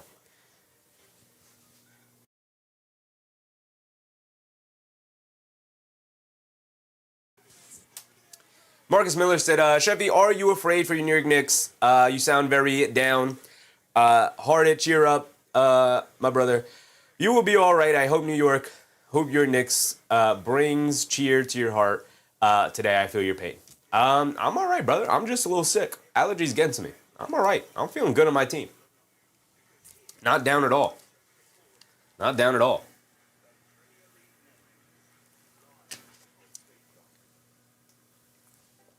Greg Williams, what's up, Greg? We are a couple hours away from Knicks basketball, man. I really can't wait. I really can't wait. Season on the line. Christian Blade said New York making CJ looking like old Portland version. This is even better than old Portland version. This is the best CJ's looked in his career. And partly because the Knicks did not change their rotations up until the second half of Game 3, and that's when they finally started to slow CJ down a little bit. Stop putting smaller guards on him. Have Josh Hart guard him. Christian Blade said, hopefully Hart or Bridges can guard him instead of Brunson. Yeah.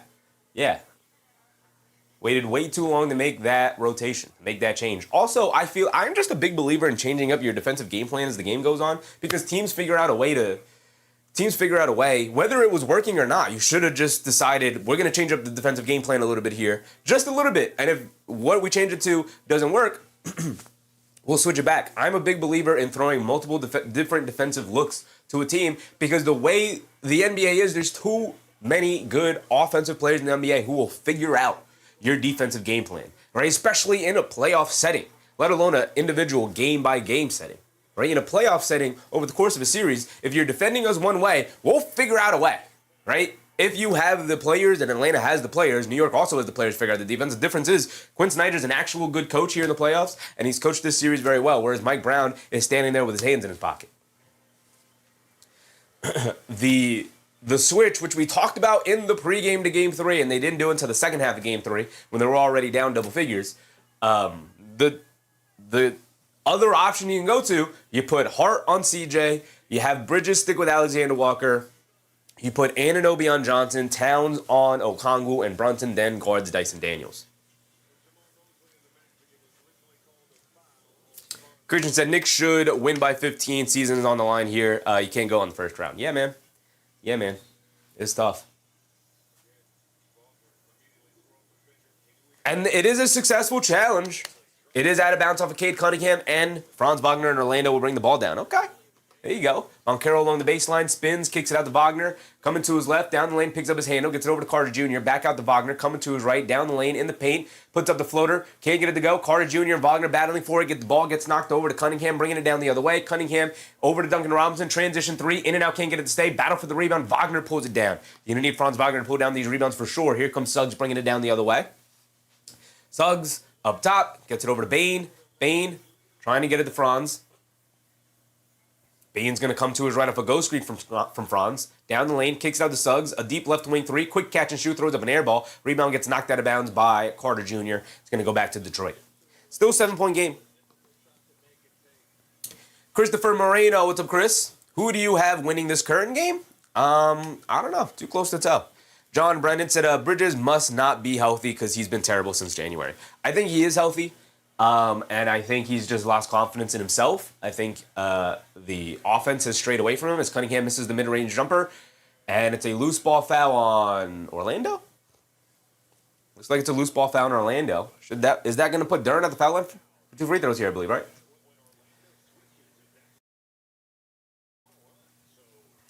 You know, I don't want to hear Bridges dealing with an injury when he's Mr. Iron Man. I play every single game. I don't want to hear that. I really don't. He should have sat down regular season games if that's the case. Colossal, what's up, Colossal? Stephen Smith said, maybe a little off topic, but go New York, go New York, go. Never off topic to talk about our Knicks. Ian Parkins, amen. I don't know what Mike Brown got going on. But whatever he's got going on here in the playoffs has not been the answer. Has not been it at all.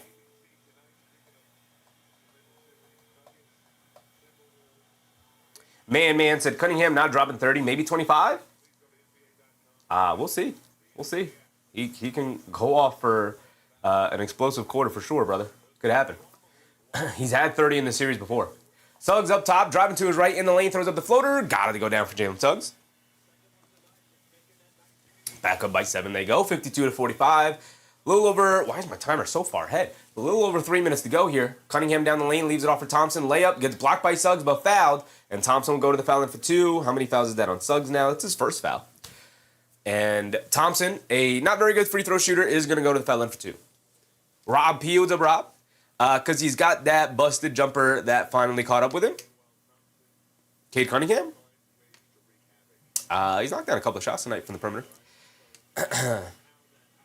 40 Scope said, too many head cases on the Knicks. No mental toughness. The team, almost the exact same team that came down from 2 20-point deficits last year against the defending champion Boston Celtics, a team that had their number all regular season, that team with no mental toughness?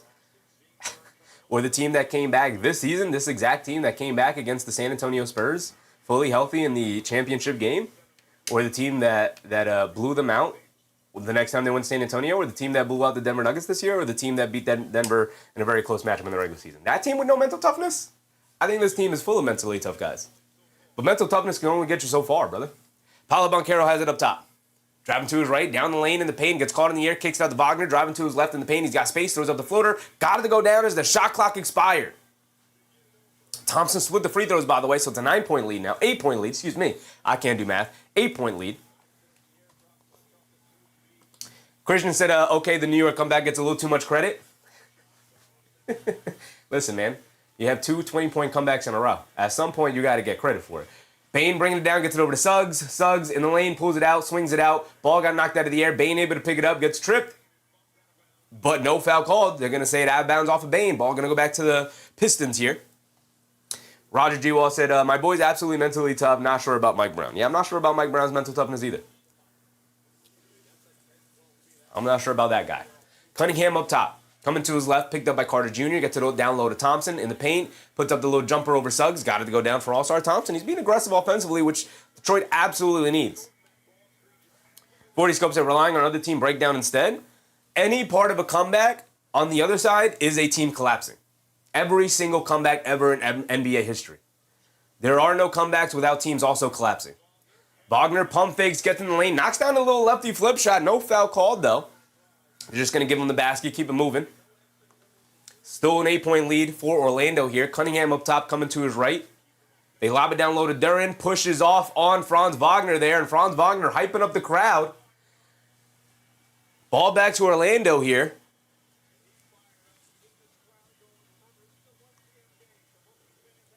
Christian said Celtics missed 100 threes in 2 games. Legendary numbers. It is legendary numbers.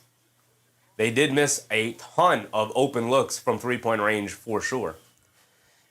Mr. Nixon said, talking about those Knicks, Mike Brown needs a blinder. Deuce or Diawara will start, in my opinion. I don't think either one of those guys will start.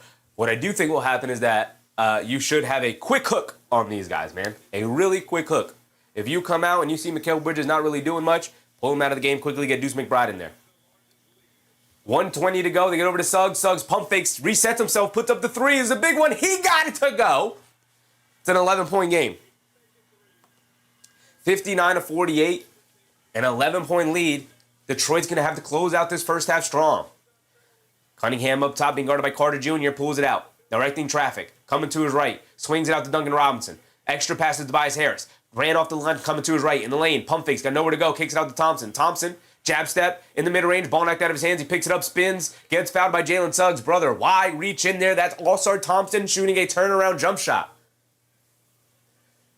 And he's upset at himself. He knows it. He knows it. Why reach in there? That's All-Star Thompson shooting a turnaround fall-away jump shot with the shot clock expiring. Christian said Porzingis was on life support, Brown was on one leg, and Tatum had an Achilles tear in Game 4. All right, man. Who won that series again? Y'all went into that series talking about fully healthy. We're good. No problem. Then the Porzingis thing happened. I'll give you that. But that whole Jaylen Brown playing on one leg thing, whack. Whack. He went into every single game talking about I'm fully healthy, ready to go. And I get it. Toughness, yada, yada, yada, all the things. Whack, though. In hindsight, to be like, actually, I was injured. Actually, I wasn't 100%. Sure, brother. It's whack, though. It's whack. Suggs has it up top, driving down all the way to the rim, leaves it off. Wendell Carter Jr. gets blocked, gets it back, goes back up. Two-handed slam, got it to go down somehow. And they wave it off. They do wave it off. They say basket interference.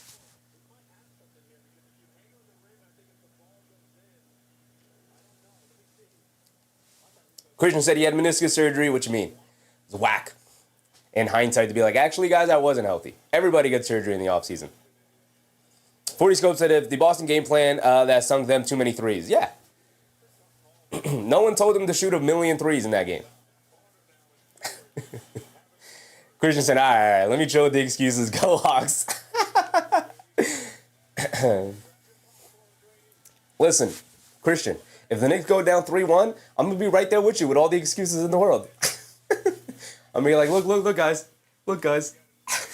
This guy not healthy, that guy not healthy. This didn't go our way, just missed makeable shot. I'm going to be right there all with the excuses too. When your team loses, you find ways to explain the loss, especially when you feel like we definitely shouldn't have lost. And right now, it definitely feels like the Knicks shouldn't be losing. But indeed they are.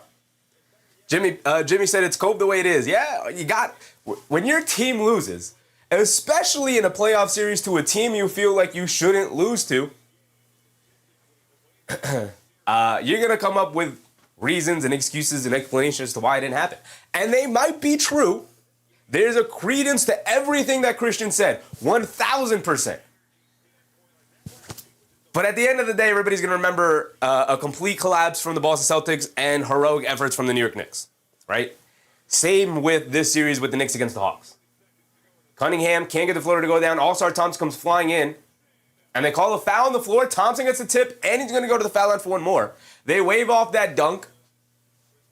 Basket interference by Wendell Carter Jr., so it was no 2 points for Orlando. Now on the other way, they force the miss from Cunningham, but Thompson comes flying in for the tip, and he gets fouled by Jalen Suggs there. Or is it Banchero? Either way, Thompson draws the foul. He's going to go to the foul line for one more after knocking down the little tip-in. Karam said, what's happening in the game? Thompson at the foul line for one more. John said, Cade and JB getting exposed on defense is tough. Karl-Anthony Towns not getting exposed on defense at all, John. We got to be watching two completely different games. This is Jalen Brunson alone. Karl-Anthony Towns has been incredible defensively in that series. Incredible defensively. Banchero has it up top being guarded by Tobias Harris. Thompson did miss the free throw. Crossing over to his right, he's got to lay in the basket, going up, gets caught in the air, kicks it out. Suggs at left corner three, he's open. Can't get it to go down. Harris the rebound. Shot out of cannon, and they call a foul on the floor. What is with all these foul calls, man? Two more free throws for Detroit, and I said they went down 11 with about a minute to go, and I said Detroit got to end has to have a really strong end to the quarter here, and they are having a very strong end to the quarter here. They're going to get two more free throws out of it. George Jones, what's up, George Jones? Mr. Thomas, what's up, Mr. Thomas? Why are the Pistons choking before my eyes? Wake up. Waking up a little bit here. Mr. Thomas, George Jones said, I'm going to shut up because the Knicks struggling. Good game, though. Absolutely. Greg Williams said, going to be a cold day in Atlanta. Hopefully. Hopefully the Knicks make it a lot colder. Star said, where have I seen this before? All right. Wendell Carter, offensive goaltending. Okay, Christian, I see you. I'm going to push back. Goaltend and offensive basket interference are two different calls. I'm not going to give it to you. I think they're two different calls. It's not goaltending. Banchero coming to his right, pulls it back, puts up the right corner three. The buzzer comes up short, and it's a foul as they push Wendell Carter Jr. to the floor. It's going to be 2 free throws. If they keep this a foul, it's going to be 2 free throws for the Magic here.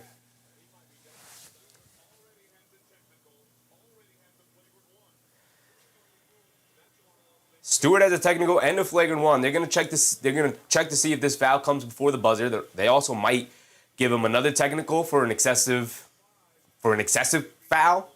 They might give him a flagrant for excessive contact foul. We'll see. See the replay on here. Oh yeah, that might be a technical or flagrant, and Stewart's going to end up getting out of here. I don't see how that's a regular common foul. He's got a hold of his jersey and purposely pulls him to the side to the ground. Yeah, Stewart might be up out of here. We'll see what the refs rule. Offensive goaltending is the call.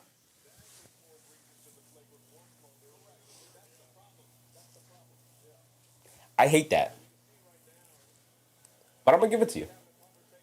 I hate that, but I'm going to give it to you. To give bingo on that feels wrong. But I'm going to give it to you.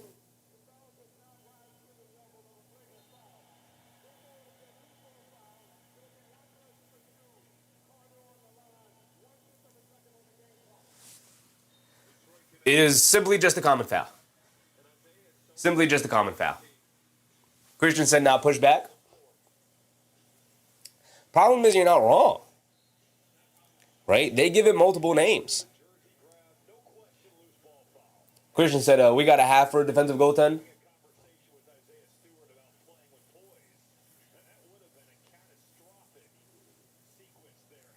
We'll see. We'll see. All right, I won't give you the bingo yet. We'll see how the game goes on.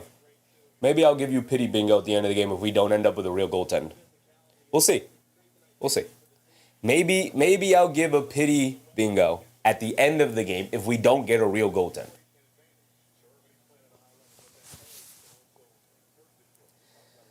Sunjen said, that's fair. You can change the wording in the next game.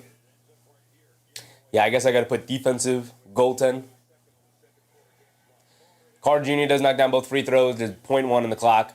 Not going to matter. Can't get a shot off. So it's still only going to be a 7-point game. Suns Jen delivered 5 gifted memberships. Appreciate you, Suns Jen. Appreciate you, brother. He said, fine, I'll do it myself. Appreciate you, Suns Jen. I still might deliver the bingo at the end of the night. We'll see what we get in the second half. But I'll keep it in mind that goaltend may indeed have happened. It may have happened. We have forgot to give Detroit the 2 free throws on the previous show, on the previous shot. So it's 61-54, 7-point game at a halftime. 61 points in the first half for Orlando is pretty solid. Pretty solid. Appreciate you, Suns Jen. Thank you for your generosity, brother. He said, I'm a determined individual. All right. What do we got going on here tonight? Let's pull up box scores. Scroll up to the Pistons. We got other games from last night to go over as well. We have games to preview later on tonight to talk about as well. So we got more than enough to talk about here during the halftime. Marcus said, your New York Knicks are about to go down 3-1. We'll see, brother. That's why we play the games. Greg Williams said, New York Jets drafted a wide receiver and tight end in the first round. Go Jets. Go Jets. Go Jets.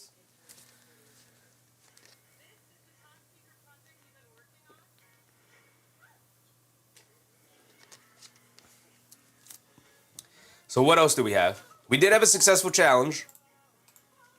We did have that. We possibly may have had a goaltend, but we're not going to add that on to the end of the show. We'll see what we get in the second half. But outside of that, we need Duncan Robinson for 3 threes. He has 2. That's still on the board. Banchero for 30. We'll go over Orlando in a second. Wagner for 25. We'll see. Cunningham for 30, sitting with 8. 3 for 10 from the field. Not looking great to get there. Jump ball. Haven't had one yet. Double-double. Nobody for Detroit has one. We'll check Orlando. Banchero for 30. We'll check Orlando in a second. Goaltend, maybe. We'll see. Duran for 25. Not looking likely either. He's stuck on 6. Anthony Black for 12, 3 and 3. We'll check. Suggs, 3 stocks. We'll check. Triple-double. Nobody close to a triple-double right now. I guess the closest person would be Cade with 8, 3, and 5. Does have the 5 turnovers. If he gets 10 turnovers, that is indeed a triple-double. Not in the direction you want. I don't specify that it's got to be with points, rebounds, and assists. A triple-double is a triple-double. DSA said Paolo's shooting is not great. Not great at all. Not great at all. Christian said Banchero, 8 boards, 7 assists. Nice. Okay. We'll check Orlando in a second here. He's close to the both double-double and triple-double spots there. We did have a successful challenge 40 scope. I filled that one in. We'll see if we have anything else before we fully update it. It's Damon Alice. What's up, Damon? Wait, wasn't there a successful challenge? There was a successful challenge. I just filled it in. We'll update it so it appears here in a second. Let's see what else we have. Failed challenge, not yet. 4-point play, no. 2 consecutive missed free throws hasn't happened yet. Player fouls out. We might be on the verge of that. 3 fouls for Duran, 3 fouls for Stewart off the bench. Could happen. We'll also check Orlando's status as well. Harris for 15 points. He has 9. Seems on pace for that. And then we have a shot clock violation, which we haven't seen yet. Bruce said bingo has become the most controversial topic. David said, I'm late to the show. What happens when we get bingo? We gift out some memberships. We gift out memberships to people. Gift out a couple of memberships to people. We'll see. We'll see going into next year. Bingo was just kind of something we created on the fly right before the playoffs happened, literally last regular season game. It was a really bad game, so we were just kind of hanging out talking about basketball. My guy Mark, who has been the longest member of the community, the oldest member in the community, who's been here around the longest, was like, hey, man, make a bingo card so we have something to talk about. So we tried it out. It was fun. We kept it around. We've been utilizing it for every game. It gives us something to talk about, gives us things to keep track of. So it's actually been very fun to go around with a bingo card. You might want to change jump ball to turnovers. No. I like the jump ball. Creighton said, I hope Knicks win tonight and hope my Wolves go 3-1. I hope both teams that are down 2-1 tie it up at 2 games apiece so we get a much more fun playoff series. But I get it, Creighton. I get it. I wish my team had the opportunity to go up 3-1 here today. Black with 6 points, 2 steals, and a rebound halfway there. Yeah, I had to lower Anthony Black. I had his regular season average of 15 points on there for the first 2 games. Did not come close to either one of those, so I lowered it down to 12 points now. Measly 12 points, Anthony Black. That's all I'm asking for. Probably should have lowered it to 10, but felt like that was a little too low. He has 6 points, like you said, so he might be on his way. Greg said Harris used to go to the playoffs in Philly. It's been about 5 years. Yeah, he was with them last year when the Pistons made the playoffs as well, and he played well. TD in the morning said, I want some Paul Reed minutes if our 2 centers are dancing with foul trouble. Paul Reed might be the kind of player to get things unlocked here for this Pistons team. He's a very unconventional, very unorthodox player that could throw Orlando's game plan off a little bit because Stewart and Duran are a much more traditional big man unit. So we'll see. We'll see. It actually could help Detroit in the long run, but maybe not. We'll just have to see how they match up.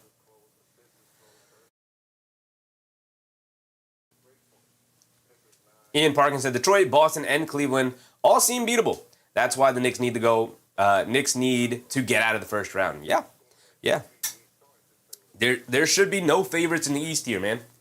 Every team should feel like, yeah, we can make the finals. Pistons should feel that way. I mean, Orlando at this point should feel like, yeah, why not us? Cleveland should feel that way. Boston should feel that way. The Knicks should have felt that way, but now down 2-1. Hopefully they still feel that way.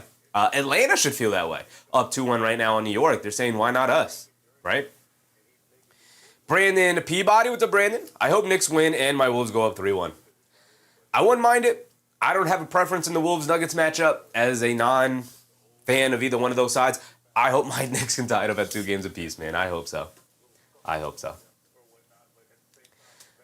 Christian said, definitely might see Paul Reed today with the way Stewart is going. Yeah, Stewart a little erratic right now. Okay, so let's scroll down to the Magic here. Paolo with 6 points, not looking good for the 30 ball. Franz Wagner with 8, not looking good for 25. But we'll see what kind of second halves he has. Wendell Carter Jr. with 9 and 7. We don't have a Carter Jr. prop, but we do have a double-double, which he is in line for. Same with Paolo, who's got 6, 8, and 7. He's in line for a triple-double, so hopefully we can get that one. Suggs for 3 stocks. He's got 3 turnovers, but no steals, no blocks for Jalen Suggs here. Ronald McPaul with LeBron. Gonna change that tune. That tunes in, and when Knicks face Wolves in the finals, I would take a Knicks Wolves finals. I would take it. We could litigate who actually won the trade. We've been asking for this for 2 years now. We could litigate who actually won the trade. Knicks or Wolves. 40 Scope said, would this be the worst Knicks playoff exit since the Ewing era? For sure. For sure. They haven't had too many playoff experiences since the Ewing era, brother. Yeah, absolutely. Absolutely. It would be horrific. It would be horrific. A team that came into the year with championship aspirations going down sad in round one? Yeah, it'd be horrific. Marcus Miller said, we will be waiting for the New York Knicks in Boston. We owe them this and must pay Celtics pride. Will be on display. Yeah. Yep. Blue blazer, orange shirt tonight. Reading my mind, David. You're reading my mind. we gotta throw different looks out there, right? The Frazier blazer did not work out in game 2. They gave us a loss. The new jacket we wore for game 1 worked out. Maybe we go back to that at some point. But the red velvet did not work out in game 3. So we're gonna have to try a different jacket in game 4. 40 Coast said Hawks in 2021, Ewing layup. That's still the Ewing era, the Ewing layup. Hawks in 2021. Yeah, but that was the Knicks' first year there. It was sad, but it felt like, okay, Knicks finally made it to the playoffs. It feels like they're trending in the right direction. This is like all in, we are a championship contending team. They were not a championship contending team when they lost to the Hawks. Like, yeah, that was disappointing, but it felt like, okay, we made our first step. We're in the playoffs. Now let's continue to build it. That was year 2 RJ. That was rookie Quickly and Toppin. You know, it felt like, okay, the Knicks are building here, though. After that, it was, the expectations have been much higher. Brandon said, we all know Chevy misses Boy Dante. Desperately, Brandon. Desperately. I would trade Mikal Bridges and whatever other assets you wanted attached to it for Dante DiVincenzo right now. Yesterday. I desperately want Dante back in the Knicks jersey, man. David said orange and blue. Orange shirt, blue tie. I don't know if I have a blue tie, but we're going to figure something out. We can see what we got going on. Keith Modeste said, just come with regular Knicks jerseys, New York. Never that, brother. Never that. These are the players. You got to come correct. You got to come properly fitted. What else do we have? We have Desmond Bane, 14 points, 4 made threes, 4 for 4 from 3. We did fill that one in already with the Bane 3 threes at least. Got it early in the game. Got that knocked out. Off the bench, Kane, De Silva, Batade, Black. Black 6 points, a rebound, no assist for Anthony Black. So 12, 3, and 3 is not out of the realm of possibility, but not looking great with the no rebounds and no assists for Anthony Black here tonight. But outside of that, okay contributions off their bench. Tristan De Silva only played the 5 minutes, didn't do anything, barely noticed them out there. Batade with 2 points, Jamal Cain with 4. Brandon said, Chevy, you need to get a Knicks jersey to wear for every Knicks game. Who would you want? I don't need to do that. Definitely don't need to do that. I'm not a jersey person at all. Who would I get? Probably, I would say a Mitchell Robinson jersey, but he's a free agent at the end of the year, so he might end up leaving. A Diawara jersey is what I guess my next option. I'd go with Diawara. I want a Diawara jersey.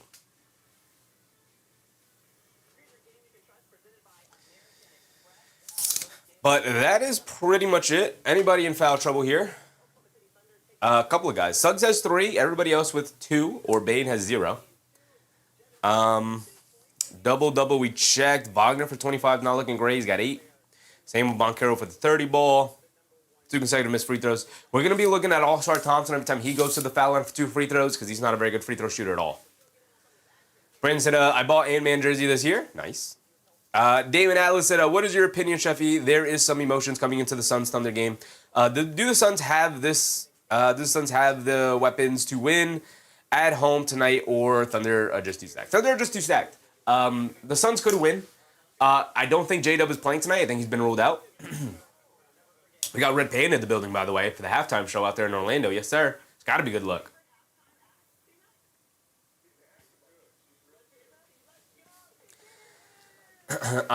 Phoenix could win today.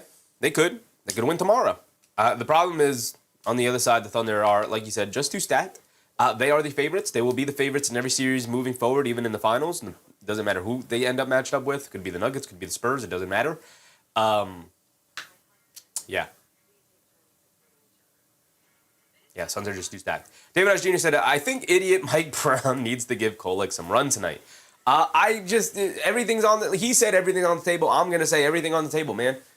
Try it. Go to Tyler Kolek. Go to Mo Diawara. Go to the things that worked in the regular season for you. Why have you completely abandoned everything you worked for in the regular season? He is putting lineups out there that he has not ran all regular season and expecting it to work come playoff time. It makes no sense. It is the most destructive coaching of a playoff coach I've seen in a long time, especially for a coach that was successful in the regular season, right? I said this at the top of the show because somebody also brought up Mike Brown and the Knicks, where last year, Tom Thibodeau was a really poor regular season coach, and the Knicks won in spite of his regular season coaching. And then he was a decent playoff coach, right? In comparison to how he was in the regular season, it felt like he was awesome in the playoffs, which he wasn't. He was decent at best. At best, he was decent. He wasn't horrific, but he didn't put his team behind the eight ball. Whereas Mike Brown had a pretty good regular season in terms of the decisions he was making as a head coach. And then come playoff time, it feels like he has abandoned everything he built in the regular season and is now floundering, looking for options right now. It feels awful watching. Maths up. What's up, Maths up? Knicks need players like Derek White, Caruso, Drew Holiday, guys who know how to win. They do. Yeah. I was in favor of trading Mikal Bridges for Drew Holiday at the deadline. That was something that came up. I really wish they would have gone through with it. Maybe they reached out and maybe Portland wasn't interested at all, but, 40 Scope 2011 Celtics Knicks first round. Did the Knicks lose that series? I can't remember. I think they lost that series, right? Either way, I didn't have any expectations for that 2011 team. James Raykiss. What's up, James?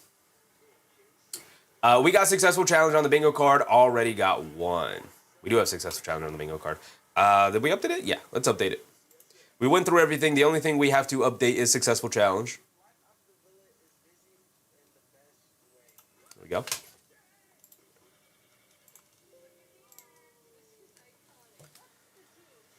Ahmed, what's up, Ahmed?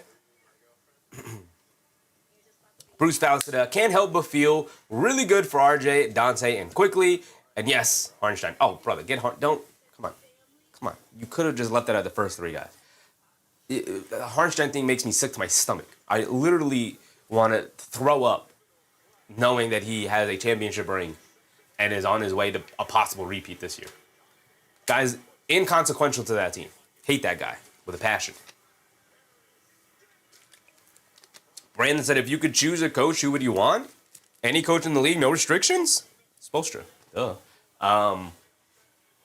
But, yeah. I'd still want Spoelstra over any other coach in the league.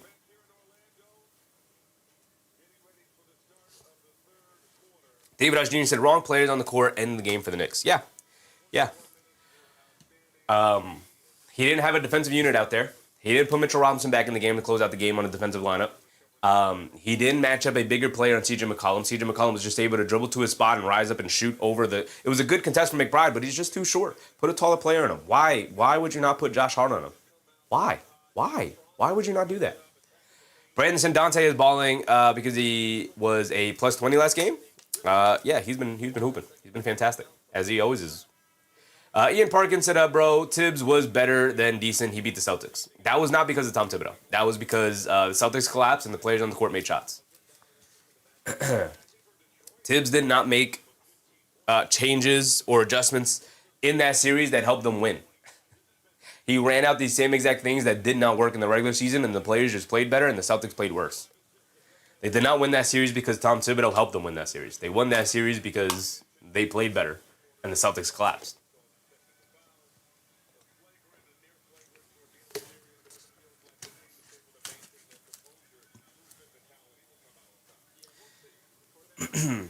Bruce Fowler said, Mitch is going to break your heart too. Next year you won't be able to mention Mitch. No, as long as the Knicks offer him a decent contract, or if the Knicks don't offer him a decent contract and he doesn't come back to the team, I won't feel bad. My problem is that Hartenstein purposely left Duncan Robinson at the right corner, pump fakes over to Duren, back to Robinson. Pump fakes coming to his left side, step three, off the bounce, got it to go, and the foul for Duncan Robinson coming out to start the second half here. Foul on Bane. Here's possible 4-point play. Yeah, I'm not mad that Hartenstein left. I'm mad that Hartenstein left for a worse opportunity in a smaller market with a team that was already stacked and a championship contending team for less opportunity. That's why I'm mad at Hartenstein. And then he tried to play the sympathy card of like, no, such a difficult decision. New York was like family. Like, shut up. Shut up. You're not going to gaslight me into feeling good for you that you abandoned us in a moment of need. And then, by the way, took all offseason to do so the Knicks couldn't even properly pivot. Instead, there were no other free agents on the market. They had to pivot over to trading Randall and DiVincenzo for Karl Anthony Towns. Harris, the right corner three, can't get it to go. Robinson did knock down the free throw, by the way, so that's a proper 4-point play. We can fill it on the bingo card. You're going to get me on my Hartenstein rant again. I'm not going to do it. Franz Wagner down the lane, scoop layup off glass, can't get it to go down. Good contest from the Pistons. It's a 3-point game coming out of the halftime in that 4-point play. Cunningham on the right wing, 61-58. Cunningham half spin, coming to his right, pulls it back out, being guarded by Bane. Waving everybody away, and Bane knocks the rebound out, and they're going to say it's off of Cunningham. And he's not arguing. He's not arguing. So the ball's going to go back to Orlando. They're bringing it down.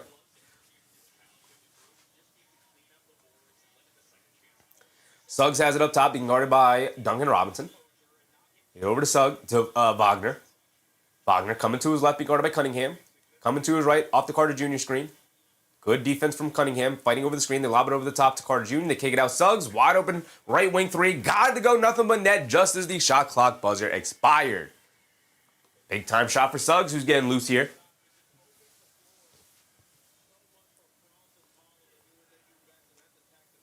Cunningham up top, being guarded by Carter Jr. On the right wing. Gets it over to Duren. Duren, high post, being guarded by Wagner. Fakes the handoff, driving it down. Wagner knocks the ball loose ball. Wagner able to pick it up, bringing it down the other way. Gets it over to Banchero, middle of the lane. Banchero swings it out. Bane, left corner three, has space, knocks it down. 5 for 5 from 3-point range for Desmond Bane. And just like that, the Orlando Magic go back up by 9. Here comes Detroit. Cunningham on the right wing. Euros down the lane, puts up the floater, gets blocked by Wagner. Franz Wagner everywhere right now. Here comes Banchero right wing. In and out dribble. Swings through down the lane. Draws the foul. Tried to get the poster. But he can't get the dunk to go down. But he will go to the foul line for 2. I love the tenacity from Banchero there. He already heard the whistle and he said, screw it. I'm going to try throwing it down. He couldn't get the dunk to go down. Hit off the back of the rim. But he will go to the foul line for the 2 free throws.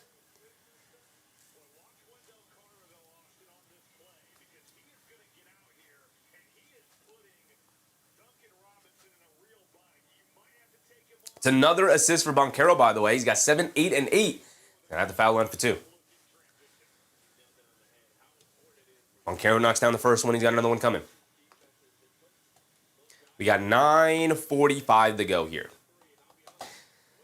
Mass upset. Mike Brown hasn't tried the double big lineup yet. He has tried it, but he's tried it in a bad configuration that has never worked, in which it's a double big lineup and Josh Hart. When they use the double big lineup without Josh Hart, the double big lineup works. When they use it with Josh Hart, it doesn't work. But I'm questioning now if Mike Brown is capable of reading, because he has said that the double big lineup has not worked in this matchup, which it should very much clearly work in this matchup.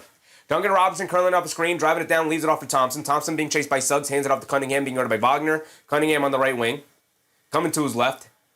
Has Wagner in the post, backing him down. Fall away jumper over him. Tough shot, got to go down anyway as the shot clock expired. Both teams playing solid defense for the most part in the half court here. Force some tough shots as the shot clock expiring. Paolo Banchero gets a wide open lane down the middle of the paint, gets a 2-handed slam and a timeout from Detroit. Wow, the seas parted for Paolo Banchero there, and he went right down it for the 2-handed slam. He is on the verge of a triple-double here tonight. Greg Williams said Duncan Robinson left Miami for Detroit and didn't look back. He did not. But Miami did not offer him the contract that Detroit did. The Fleet said, unless Mitch grabs 15 rebounds and 5 blocks today, he's on the list? Nah, brother, nah. Not Mitch. Mike Brown not putting him in a position to be successful right now. He needs to play better for sure, but Mike Brown not putting him in a position to be successful. And I hate it. here. Wilbur, what's up, Wilbur? Looks like PB North Florida's finest is popping off.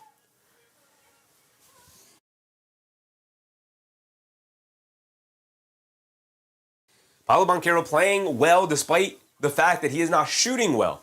One of Tom Thibodeau's favorite isms. You can play well without shooting well, and that's Paolo Banchero right now. 3 for 11 from the field for 10 points. But 8 boards, 8 assists, finding ways to impact it. Not even a ton of turnovers either. I think he only has 1 turnover. Marcus Miller, JT is back. He is indeed back, brother. He's been back for a while. Welcome to April, big dog. Yeah, Paolo Banchero, only the 1 turnover tonight. A steal and a block for Big Paolo. A steal and a block.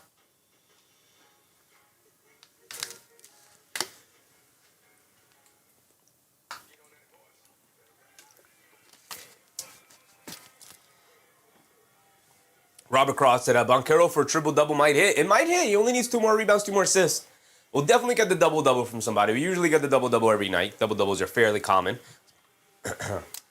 Triple-double is where we ran into a little bit of problem every now and again, which is exactly what the bingo card is supposed to signal, supposed to give us.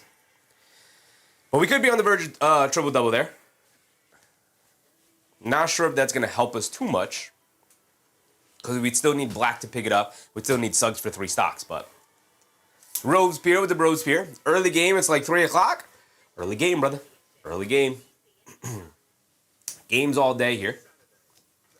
Will Barr said, I think Bam in Florida is Florida's finest out of both teams. Yeah. Yeah. I think when playing well,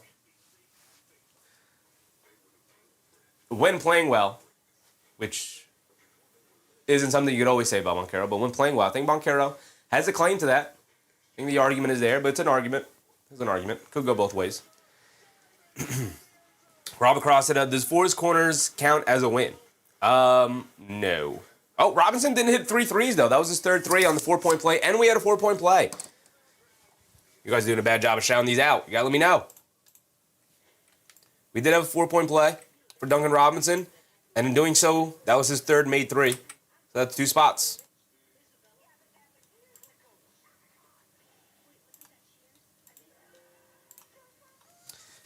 So what are we looking at now? Double-double seems likely. Player fouls out. Is on the board. We'll see. Marketing said Robinson 3 threes. We got it. 4 corners doesn't really count for anything. We want traditional bingo. We can do diagonals in the bingo card, but 4 corners won't really get us anything. Maybe we do it as like 1 gifted sub. Maybe. We'll see. We'll see even if we hit it. Man, today missed the Hornets already? Yeah, when your season ends, man, you really start to feel that sadness and depression of not being able to watch your team every single night. Paul Reed is in the game. We're getting the Paul Reed sighting. He gets the layup to go down. 71-62, under 9 to go here. Suggs has it up top, gets it over to Wagner. Wagner being guarded by Cunningham. Franz Wagner coming to his left. Off a Carter Jr. screen, picks up his handle inside the Carter Jr., swings it out to Bane. Bane pump fakes, driving it down in the paint, leans in. Ball knocked out of his hands. He picks it back up, dribbling it until it stops, turns, spins, fall away out of bounds. Desmond Bane got it to go down out of the corner for 3. And up by 12, the Magic go. 6 for 6 from 3-point range for Desmond Bane, and this is the guy they traded for, man. This is who they wanted. Robert Cross said, Rockets might lose the series. They've already lost. You're down 3-0. That series is over. No one's ever come back from down 3-0, and I don't think the first team to ever do it will be this Rockets team. Paul Reed in the paint throws the behind-the-back pass to Thompson, who gets fouled by Carter Jr. Why is my timer going? I hit the button. It was going, and I hit the button, and then it stopped, and then it started going again. This thing's got a mind of its own, man. Robert Cross said, goaltend might hit. We're still deliberating on goaltend. There was an offensive basket interference, which I don't consider goaltend. But some people tried to make the argument that it was. So we'll see. Hopefully we get a more traditional goaltend. Duncan Robinson, a 3, can't get it to go. Rebound, Kareem's out of bounds. It's going to go back to Orlando here. Robinson was trying to get the foul called.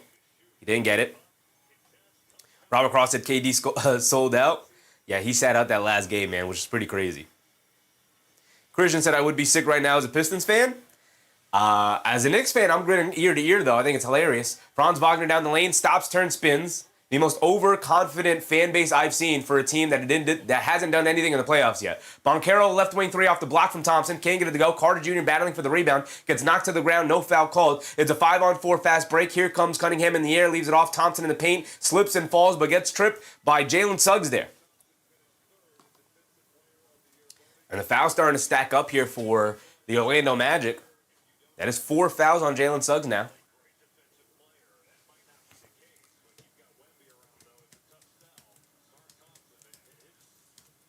Greg Williams said, all Miami did was use Duncan for threes. I don't know what Detroit is doing with him. They're using him for nothing but threes. That's kind of his role in the NBA, brother. That's all he pretty much does. He's okay at attacking a closeout every now and again when people close out hard to him from the three-point range, but that's pretty much what he's out there to do, shoot threes. Rose Pierce said, this matchup deserves to go 7 games. That team that gets booted doesn't deserve it too. I don't know. Orlando's on the verge of firing the coach whether they win this series or not. Cunningham up top being guarded by Carter Jr. Rhythm dribble pull up three, comes up short, fight for the rebound. Thompson, touch pass inside to Tobias Harris, who gets the two-handed slam to go down. Way to go strong for Tobias Harris. Suggs has it up top being guarded by Cunningham. Gets it over to Banchero. Banchero up top being guarded by Harris. Crosses over to his right, driving it down in the paint, steps through, gets fouled. He's going to the foul line for 2 more. Tobias Harris reaching in there. Matt's up. Duren is not as impactful as he used to be. It's disappointing. He's supposed to be the second option behind Cade. Yep. He hasn't done anything in this series. Christian Blake said, the Pistons fans are annoying for not doing anything in the playoffs. Knicks are the close second. At least the Pistons can refer to 0-4. No. What I'm talking about, Christian Blades, is the Pistons. I covered every single team this season, Christian Blades. Every single team. We covered games from every single team. The Pistons fan base was by far the weirdest group of people I had to interact with in chat. Not all of them, obviously, but they had by far the most weirdos who would come in chat and troll and talk about how the Pistons are going to win this year and nobody can touch them and oh my goodness, look how awesome they are. And I would just be like, hey man, like this version of this team has not done anything in the playoffs yet, right? Knicks fans can refer to things that they've done in the playoffs. If Banchero gets a steal, he's out and running against Paul Reed. Euros down the lane, gets stripped by Duncan Robinson. It's going to stay here with Orlando. The Knicks, when they get annoying, and the Knicks fans can be annoying, when they get annoying, they can at least refer to, well, we beat the Celtics last year in a really impressive series. They won 7 games with Indiana the year before that, and they could say the only reason they lost was the entire team exploded and all the injuries they dealt with. Anthony Black down the lane gets fouled by Paul Reed. He's going to the foul line for 2. The Pistons fans are talking so poorly about every other team in the league, including the Celtics, about how the Celtics couldn't match up with the Pistons, and Cade Cunningham is the best player in the league, and nobody can beat them. And it was just weird, man. And they were just weird. Right? I'm not talking about the history of the teams, because obviously, right, as Anthony Black misses the first free throw, obviously the Pistons won more recently than the Knicks did. Knicks can only refer back to the 70s, which is a crazy long time.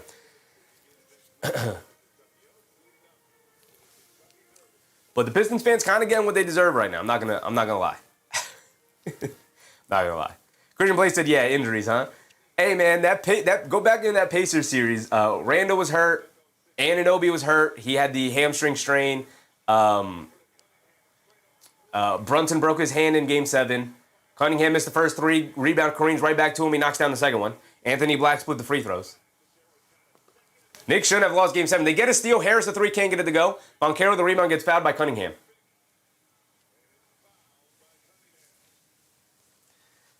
The Knicks actually didn't have players play in that series because they were legitimately injured. Not the hindsight. Actually, guys, I was injured in that series. Ronald McPaul said, that's a funny observation. Rob P said, Cade looks like he doesn't even want to be on the floor right now. I don't know. I feel like that's just kind of Cade's face. It's kind of just how he is. I think he desperately wants to be on the court right now, personally. I think he's annoyed and upset with the situation, but he's going to have to dig his team out of it. Star player. Suggs bringing it down.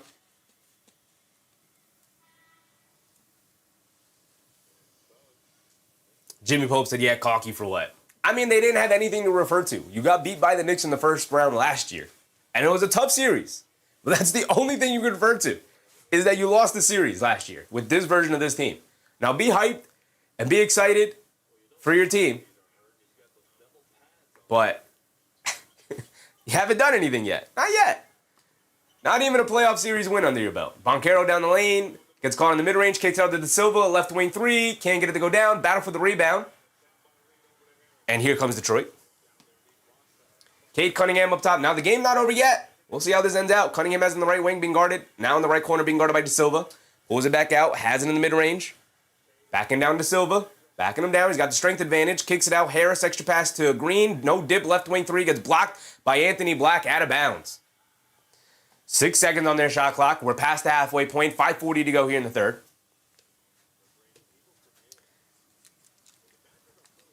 40 Scope said Knicks fans by far are the worst in basketball. Knicks fans can be annoying. I'll give you that. They can be. Paul Reed has it on the left wing, attacking to his right against Batase, puts up the fall-away jumper, can't get it to go with the buzzer, battle for the loose ball rebound. Thompson ends up with it, pulls it all the way back out. Thompson coming to his left, kicks it out to Cunningham. 5 on the shot clock. Cunningham's going to have to make something happen. Coming to his left off the screen, sees a double team, stops, turns, spins. He's got nowhere to go. He's got to heave it up there. Hits the rim. No shot clock violation for a bingo card, and Paul Reed ends up running over Banchero and fouls him. That's a double-double for Banchero, by the way. It's his 11th rebound. But I'll tell you guys this. In defense of my fellow Knicks fans who can be annoying, in defense of them, you guys got to understand that for 20 years, the Knicks organization was the laughing stock of sports media. Whenever there was a joke being made, it was at the expense of Knicks fans, which felt very unfair and felt like a coordinated attack. So Knicks fans have become very annoying in response to that. That's in defense of my fellow Knicks fans. Right? You got to understand, I don't think any other team in the league outside of like legitimately teams tanking like the Washington Wizards or the Sacramento Kings. The Sacramento Kings are the new Knicks now because they have been so poorly run for so long now. But they were absolutely awful to Knicks fans consistently in terms of the media. Black knocks down, Paolo Banchero knocks down both free throws. It's back to a 10-point game. Cunningham bringing it down. Cross-court pass. Green, a right wing three. He's got space, and he can't knock it down. The long rebound finds its way out to Paul Reed. Hands it off to Green. Green with the double dribble for Green. Is that a travel? We had a travel already. We don't even have to talk about it. We had a travel already. Christian said, the funniest videos from last year, Knicks fans celebrating too soon before the Halliburton ball finally falling down after touching the rafters. Yeah, it was upsetting. Why'd you have to bring that up, brother?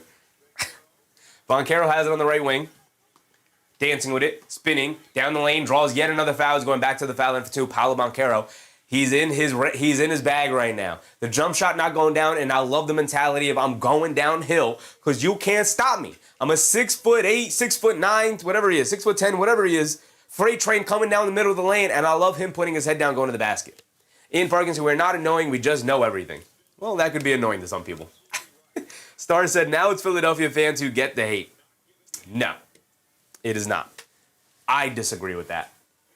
I think it's Sacramento fans. Well, Philadelphia fans who get the hate. Yeah, you're right. Never mind. Philadelphia fans do get the hate, but it's kind of deserved. Philly fans are notoriously terrible fans. Shout out to Philly fans in the chat. Banchero double-double. Yep. Christian Blake said, yeah, James Dolan was on a generational run, not caring about winning. Yeah. Now that Kings ownership's on a run. The Blazers ownership might be making a run for that, though. Banchero splits the free throws there. 4:40 to go. And it's an off-ball foul, but Taze pushing off on Paul Reed there. Marcus Miller said, your New York Knicks had a lot of crybaby. They never cry more than newborn baby except Lee when they lost game. All right, brother. Not even entirely sure what that means. Bruce Fowler said, all you need to do is literally seeing national media broadcaster dancing in studio. No one ever wants to see any New York team win anything. It's anti-New York thing. I mean, that's more, Taylor Rooks is more, she's from Atlanta, so she's an Atlanta fan. As Paul Reed knocks down a lefty floater. Tough shot. That has less to do with it being the Knicks and more so of it being the Hawks. Banchero bringing it down to 9-point game, 69-78, 4:20 to go here in this quarter. Come on, timer, go. I thought we talked about this, timer. Banchero gets it over to Black. Tagging to his right, swings it over to Bataze in the paint, drop step, hook shot, can't get it to go down. Rebounded by Cunningham, bringing it down the other way.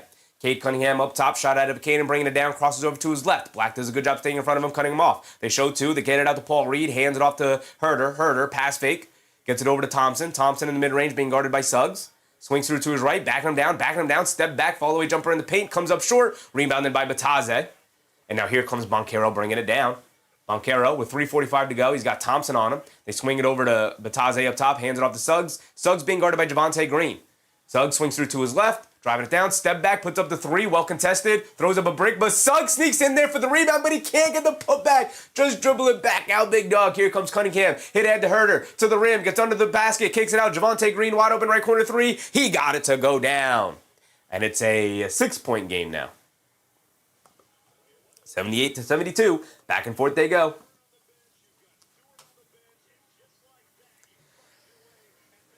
George Jones said, hate so pure, it's unintelligible. Not sure what Big Dog trying to say there. Will Barr said, Magic better call a timeout if they're only up 4. They're up 6. They called the timeout now. Christian Blade said, how did the Detroit team win 60 games?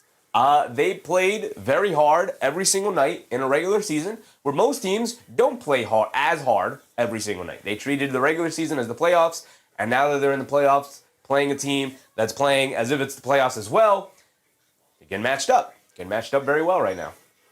Nick Yak said, we knew Banchero had talent. Good to see him showing it. Yes, sir, Nick Yak. Happy to see you, brother. Matt Sub said, Wendell Carter Jr. is currently handling Duren in this series. Very much so. Very much so. TT in the morning said, Pistons need to lock in. All right, we had the double-double. Banchero now, he still has the 8 assists. Needs 2 more. He's getting downhill, getting to the paint, though. But he does have the double-double. Does double-double help us any way? Not really, unless a player fouls out, which Suggs has 4. So that's possible.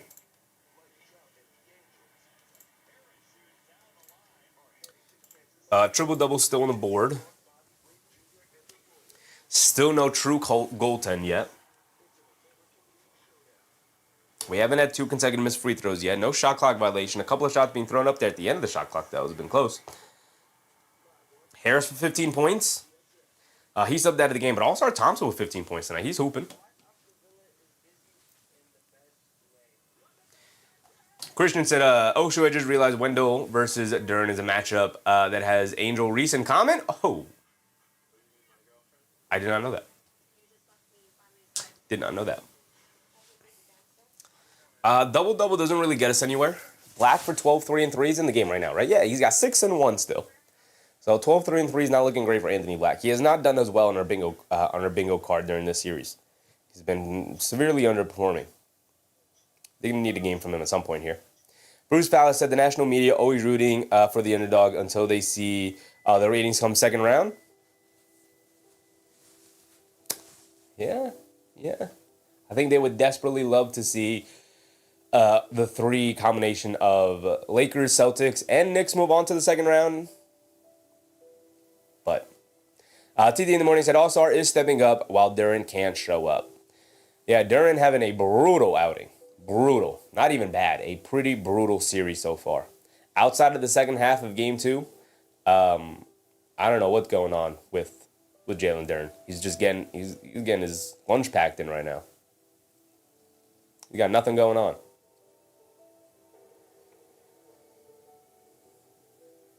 Matt Sup said, Duren is a no-show choking job? I just think he's getting locked up by Wendell Carter Jr. right now. Showing he still has a lot of improvement left to make in his game.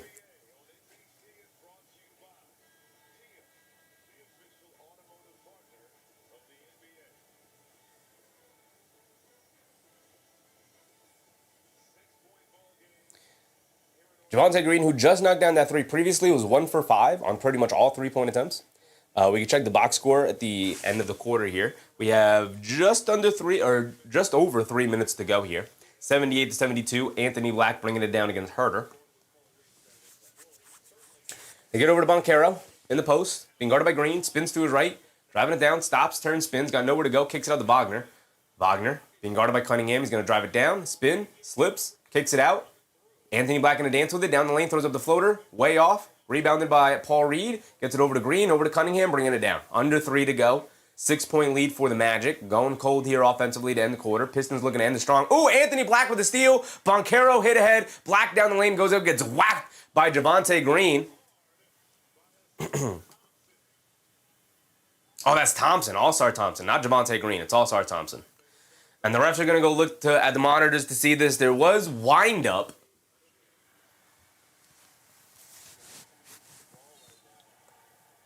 There was wind-up. Oh, yeah. That's a flagrant. That's a flagrant. Yeah, that's a flagrant. There's wind-up, he knocks him in the head. That's a flagrant every day of the week. That's a flagrant in any era of basketball. Can't hit a guy in the head like that, especially when you whack down like that. It's a flagrant. It's a flagrant. 2 free throws in the ball. Niall Dimitri, what's up, Niall? Tay Cowboys, what's up, Tay? Star said, I know Orlando is technically winning, but it still feels like they're losing? Not to me. I feel like Detroit has been playing behind the 8 ball all game long. Let's take a look at this while the referees litigate whether this is a flagrant or not. It is indeed a flagrant. But I guess they're going to decide whether or not it's a flagrant 2 or a flagrant 1. Christian Blaze said there's 3 steals for Black. A couple more buckets. 3 steals. That would count. Yeah. Yeah, so he needs 2 rebounds and a couple of baskets. He'll have free throws here.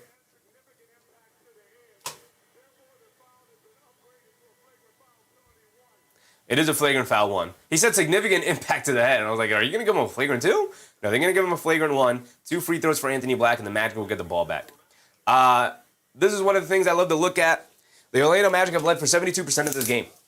Majority of the game, which means the Pistons have been playing catch-up all game long. It's been, and when you do so, you expend a ton of energy trying to get back into it. Anthony Black at the foul line for 2 here.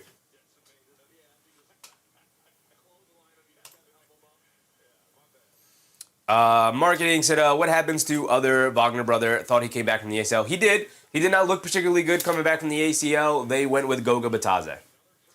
Goga Bitadze also a really good backup center. They have 3 really good centers on this roster. Wendell Carter Jr. is the starter, obviously, and Mo Wagner was really good for them offensively. Goga Bitadze doesn't have the offensive game that Mo Wagner does, but he is a much better rim protector and rebounder than Mo Wagner. Nick Yak said could get the lead back to 10 this possession. They could. Knock down both free throws for Anthony Black, 80-72. 2:40 to go. Bane on the left wing being guarded by Harris, swings it back to Wagner. Wagner being guarded by Cunningham, crossing over, down the lane. Cunningham staying in front. Scoop layup off glass, got to go down from Franz Wagner. He's looking like Franz Wagner again. They get it into Cunningham, bringing it down. Being guarded by Anthony Black. He's hounding him full court. Cunningham gets it over to Herter. Herter on the left wing being guarded by Bane. And they blow the whistle. They call a foul on Anthony Black, battling for positioning in the post against Cade Cunningham there. 10-point lead, Yak. They got it. They did get it. Supreme Vader, what's up, Vader? Take Cowboy said, every time I see them twins, I get jealous. I wanted one of them. Susan, what's up, Susan?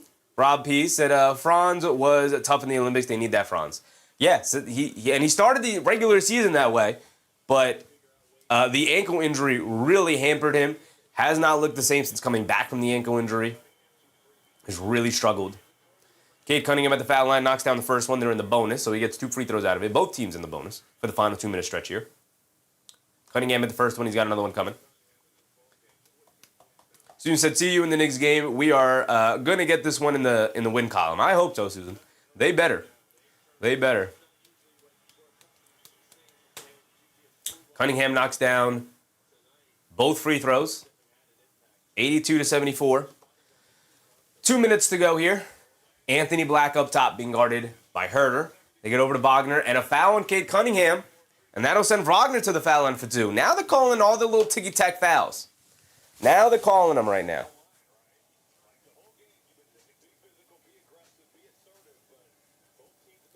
Isaiah Stewart's going to sub in here. Franz Wagner at the foul line for 2. It's the third foul on Cunningham. Franz knocks down the first one. He's got another one coming.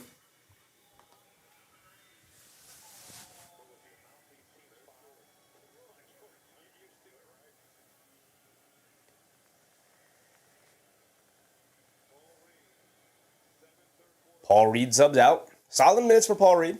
Solid.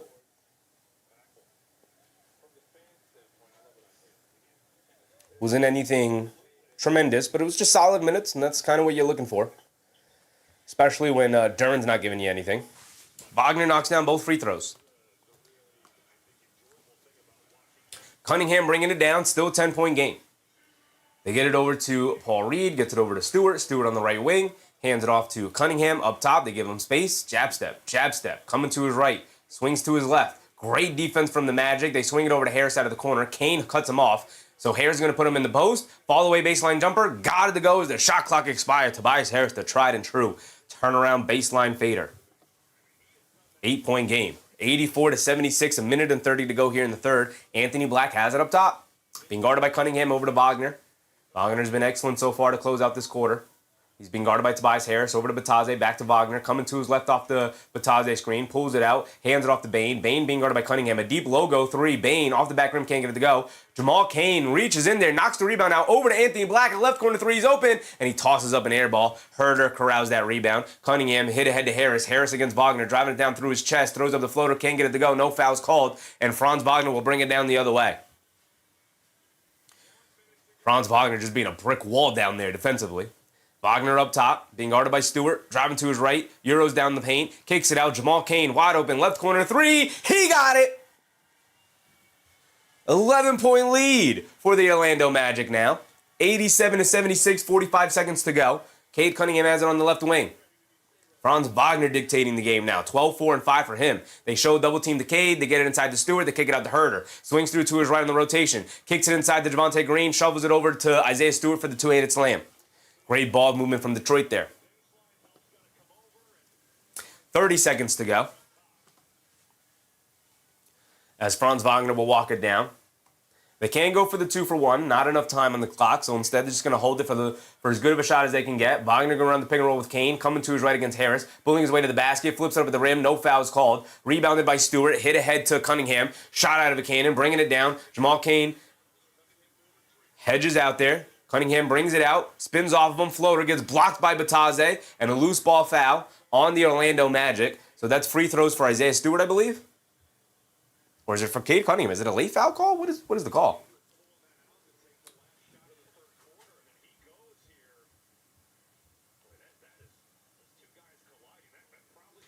They do give the foul to Desmond Bane there, sending Cade Cunningham to the foul line for two. I did not think that was a foul based off of the contact that they've been allowing the rest of this game. TT in the morning said Orlando being hot from three is killing us. That's what happens when you play the opposite team at home, man. The role players play better at home. That's why you got to handle business when you are at home. Giving up that game one could be a killer for them.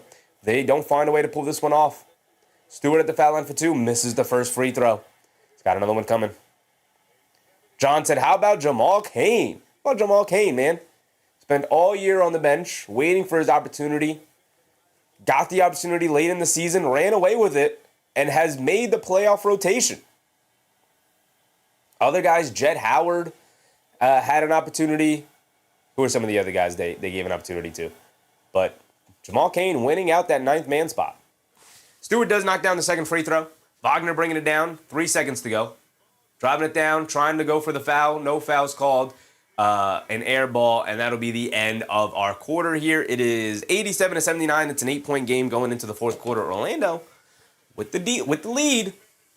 With the lead. Star said, looking much better. Maybe they learned from last time. Maybe. John said, not loving these foul calls at the end of the quarters. Yeah, it's been pretty brutal. Sometimes they allow a ton of contact. Sometimes they don't allow any. And it's weird. I hate that. Nick Yak said, I knew Orlando could give someone trouble and thought Miami could do it. Could too if they made it. Yeah, Miami was an interesting one. The thing about the East this year is the East has just been incredibly...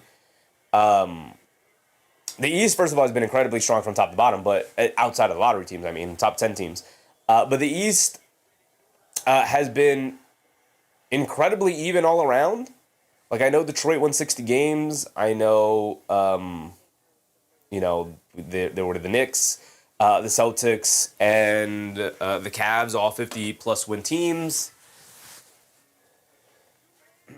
So there were a lot of wins going around in the East. But, Atlanta was red hot at the end of the year.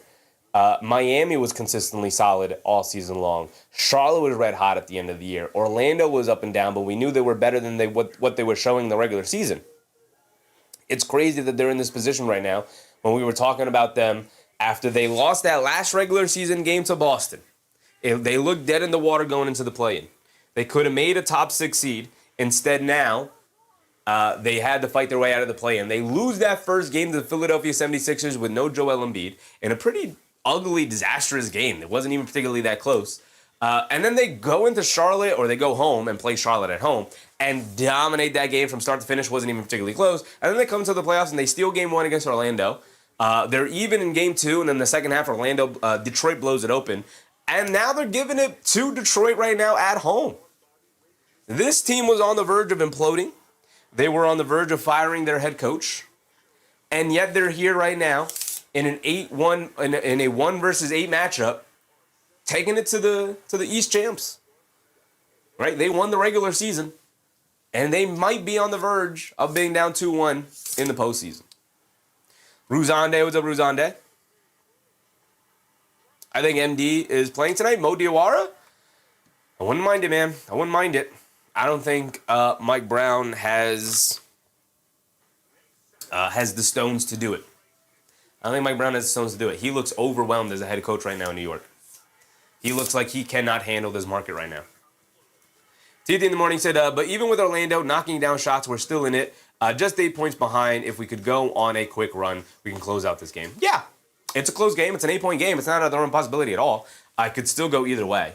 But the thing with Orlando is Orlando's a defensive first team, just like Detroit. So even if you get the stops, you're going to need your stars to be stars. Looking at Cade Cunningham, Jalen Duren hasn't done anything in this series outside of the second half of game 2, where everybody went off. But you could stifle this Orlando offense. They're going to also be looking to stifle your offense as well. You got 79 points through the game. That's not because you've played extremely poorly. Yeah, you missed some makeable shots for sure, but it's also due to Orlando's defense. They've been pretty spectacular defensively. They have a great game plan so far. Orlando starts the fourth quarter with possession, bringing it down. They get it over to Banchero in the post. That's not Banchero, excuse me, Anthony Black. They swing it around. Bane, pump fake, sidestep, left wing 3, got it to go down. Desmond Bane knocks it back up to 11. What is that, 6 for 7 from 3 now for Desmond Bane? My goodness. 7 threes, 7 for 8 from three-point range tonight. A killer tonight. No Cade, no Duren in this lineup. Dennis Jenkins get busy. Fall away mid, he can't get it to go. Rebounded by Carter Jr. And they get it over to Franz Wagner, bringing it down. Franz Wagner up top, dancing with it. Being guarded by Dennis Jenkins, gets in the lane, kicks it out. Carter Jr., left corner 3, can't get it to go. Battle for the rebound. Knocked out to Dennis Jenkins, pushing the pace the other way. Wagner will pick him up. Dennis Jenkins pulls it out, gets it over to Thompson. Thompson up top, coming to his right. At the foul line, kicks it back out to Jenkins. Coming to his right up the screen. Anthony Black switched on to him, over to Duncan Robinson. Swings through to his right, across the lane. Lobs it inside to Stewart, flips it up at the rim, can't get it to go. Battle for the rebound, Bane pulls it down. And Stewart rushing that one. Why is he rushing it? Because Orlando's been excellent defensively inside the paint contesting shots. And Stewart wanted to make sure he got the shot up quickly before they could truly contest it. And Bane down the lane, right past Javonte Green for the scoop layup. And it's suddenly a 13-point lead. You're going to have to get Cunningham or Duren in this game mighty quickly here if you're JB Biggerstaff and the Pistons. 20-25 to go here in the fourth. Dennis Jenkins driving to his right in the paint, kicks it in the corner. All-Star Thompson to 3. Can't get it to go. If you're relying on All-Star Thompson 3 suddenly in this fourth quarter, you're in for a tough night. Black up top. Crossing over to his left, off the Carter Jr. screen, driving it down to the rim, lefty layup, can't get it to go. Carter Jr. right there for the two-handed slam, and a timeout for Detroit. Not starting the fourth quarter the way you wanted to. TT in the morning said, what is this rotation? Where's All-Star? All-Star is on the court. You got Duncan Robinson, All-Star Thompson, Isaiah Stewart, Javonte Green, and Dennis Jenkins. You're going to be heavily reliant on Dennis Jenkins to create something for this team as one of the only guys you can create off the bounce. AX Izzo said, pulling a Mike Brown. I would argue, Izzo, that it's actually Mike Brown pulling a JB Bickerstaff. But either way, you don't want to be either one of those things.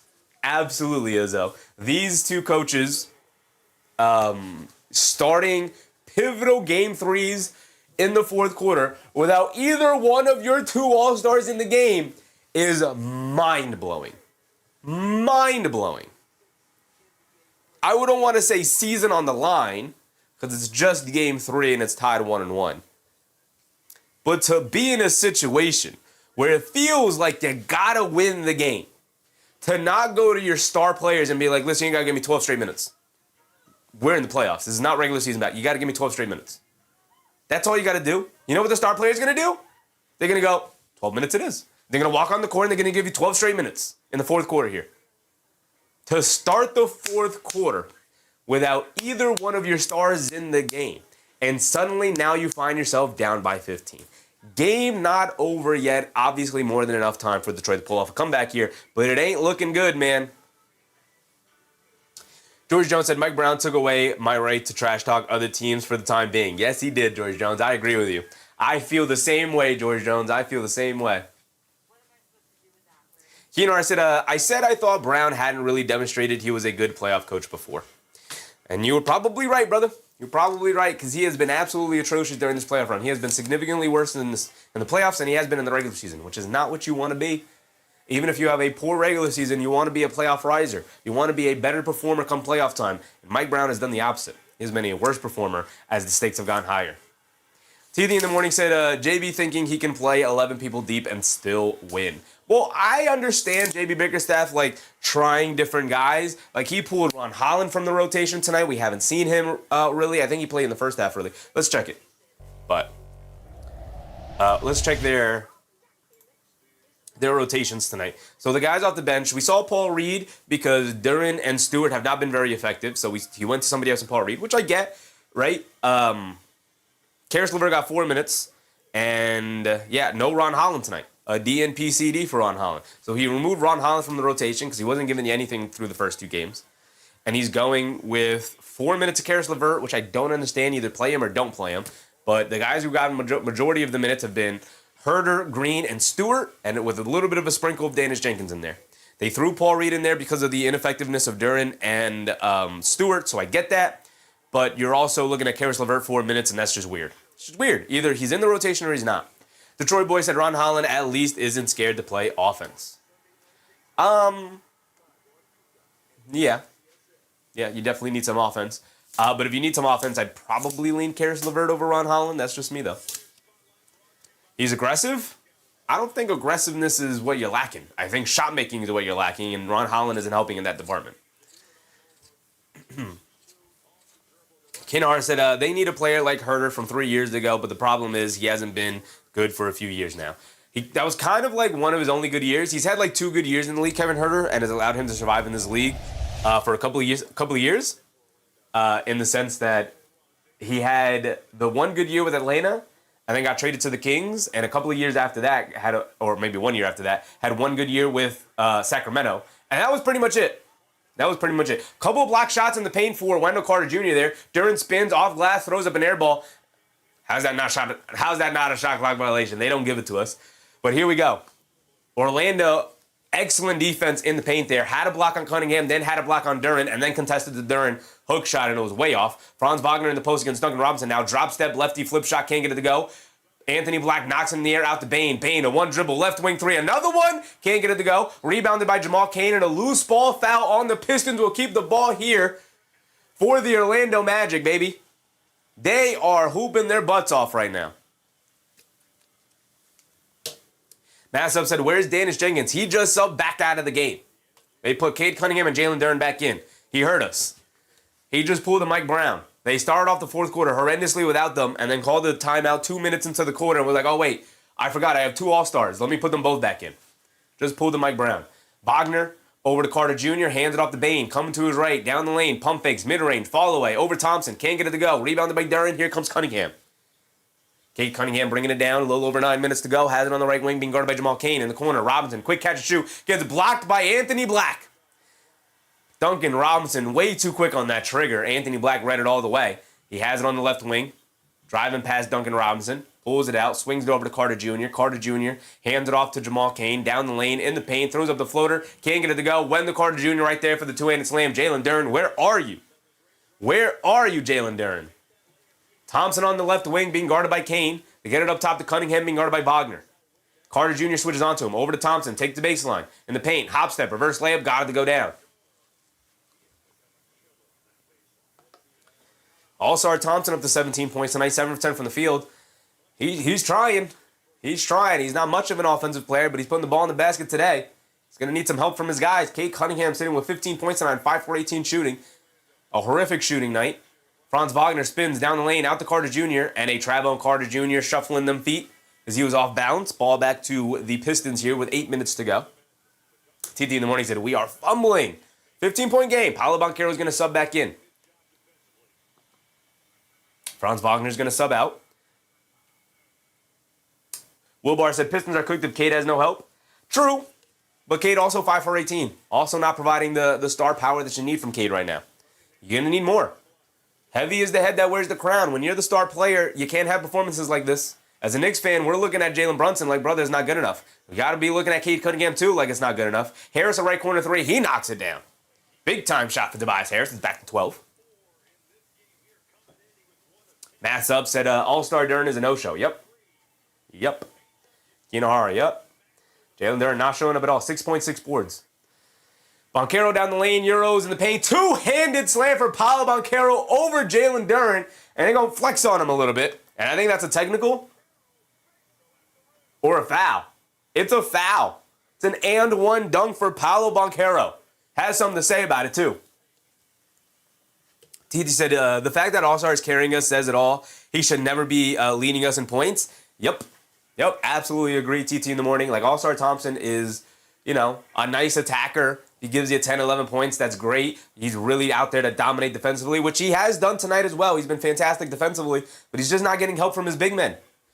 Paolo Banchero gets a nice soft touch off the front of the rim, gets the friendly bounce, gets the and-one free throw to go down, and they get those 3 points from Tobias Harris right back. It's a 15-point game. Jamal Cain applying full court pressure to Cunningham as he brings it down. 7:30 to go in this fourth quarter, and it's an off-ball foul. Detroit boy said, we're seeing the worst version of the Pistons. Bad shooting, Cade by himself, Duren is limited. And this was always the worry come playoff time, Detroit boy. This is why everybody told Pistons fans, hey, man, you might want to see what they look like in the playoffs before you start talking trash to other fan bases. This is what the worry was with the Pistons come playoff time. You don't have enough creators on your team. Cunningham up top coming to his left, and Cunningham's not a good enough perimeter player, or perimeter shooter, I should say, to carry the load offensively enough, especially when teams can pack the paint and pack the defensive assignment against them. Tobias Harris off the attack, off the closeout from the three-point line out of the right corner, gets a nice floater to go down in the lane. Jalen Suggs is also checked back in. It's only a 13-point game. We say all of this, it's only 13. Just under 7 minutes to go. We're approaching the halfway point of this fourth quarter, but there's more than enough time to make this comeback happen. Suggs up top being guarded by Robinson, coming to his left. They swing it out to Banchero. He'll take the lane. Pump fakes in the mid-range. Kicks out to Suggs. A deep left wing three. He can't get it to go. Battle for the rebound. Duren able to grab it, and he gets it out to Harris. Harris bringing it down. Harris on the right wing. Gets it over to Duren. Driving to his right. Has it in the post against Carter Jr. Drop step, spins, gets blocked by Paolo Banchero on the help side. Jalen Duren just trying to get overly aggressive there. Gets blocked from behind by Banchero.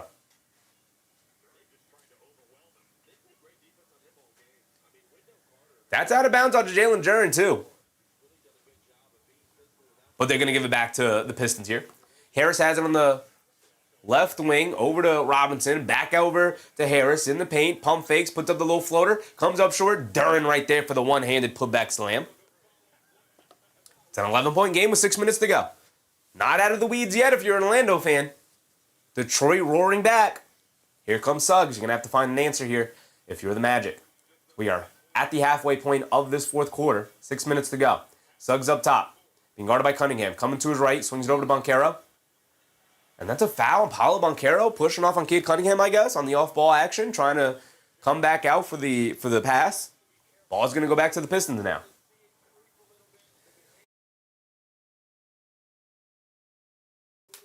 Nick Yak said, everyone but Detroit fans seen they were a flawed team. Yeah. Yeah. Paolo Banchero still stuck on the 8 assists, by the way. Brother, we need 2 more assists for a triple-double.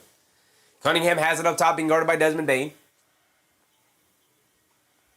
Cunningham coming to his left, off the screen, spinning to his right. Against Suggs, draws the foul, gets the shot to go down. And here comes Detroit. Here comes Detroit, 9-point game. And that's 5 fouls on Jalen Suggs.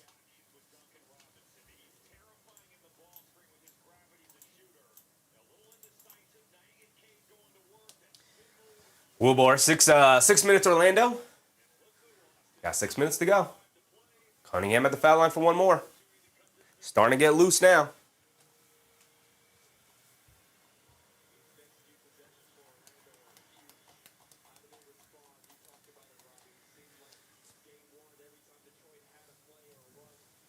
Cunningham knocks down his and one free throw. Anthony Black down the lane, responds right back with a floater off glass and the foul, trying to get those 3 points right back. 101-91. David Osh Jr. said, I hope Knicks win. I don't want to see Cavs Boston Eastern Conference Finals. Me either, David. Me either.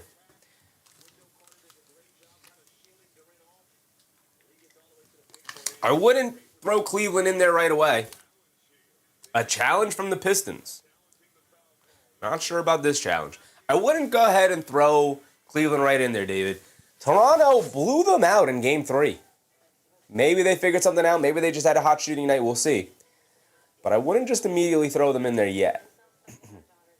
Obviously, they're favored and likely to make it based off of the route that they have. But another one possibility. Maupo, what's up, Maupo? Duran for 2 more rebounds and Banchero for a bucket. Detroit boy said, this Cade game is an outlier, though. We knew the words for sure. Some of you guys did. Cade, 5 for 18 from the floor, 17 points. This needs to update. 18 points. He had the and one layup. 18 points for Cade. Yeah, not a good shooting night at all. But this is the playoffs. You know, you're not always going to be at your peak. You're not always going to have excellent shooting nights. Defenses key in on you, and they're going to make it hard for your stars. Look at Jalen Duren. We could say the first 3 games for Jalen Duren have been outlier games. You know? But why is that? It's because you don't have many other options that you have to worry about. And so teams are just going to focus key in on Jalen Duren and Cade Cunningham. That's why everybody says the playoffs are significantly different to the regular season. Because we can pull an entire game plan just for you for the next week and a half that we're going to be playing against each other. And we're going to know every single move you go to. We're going to know what the game plan is. We're going to know where you're going. You know? We're going to know what avenues you want to go to. Nick Yak said, OKC has injury problems. Every other team has flaws. Yeah. It's well put, Nick Yak. Well put. They are the best team in the league when fully healthy. But the thing about them is they have injury problems. J-Dub is going to be out for a while. The thing with OKC, though, is they have such an easy path to the conference finals, at least, where they play the Suns in this first round. But they also will, now they're going to end up playing the Lakers in the second round. And we'll see what Luka, if he can come back, what he looks like. We'll see what Austin Reeves looks like if he can come back. Right? Was that regular season game just the Thunder match up extremely well against the Lakers? Or was it, the kind of thing where it was just one of those nights where the Thunder played excellently and the Lakers played terribly? David Osh Jr. said Bronny Ellie was one of a kind moment. Yeah, it was pretty cool, man. It was pretty cool. Avellino said all Knicks players will play tonight. They will indeed.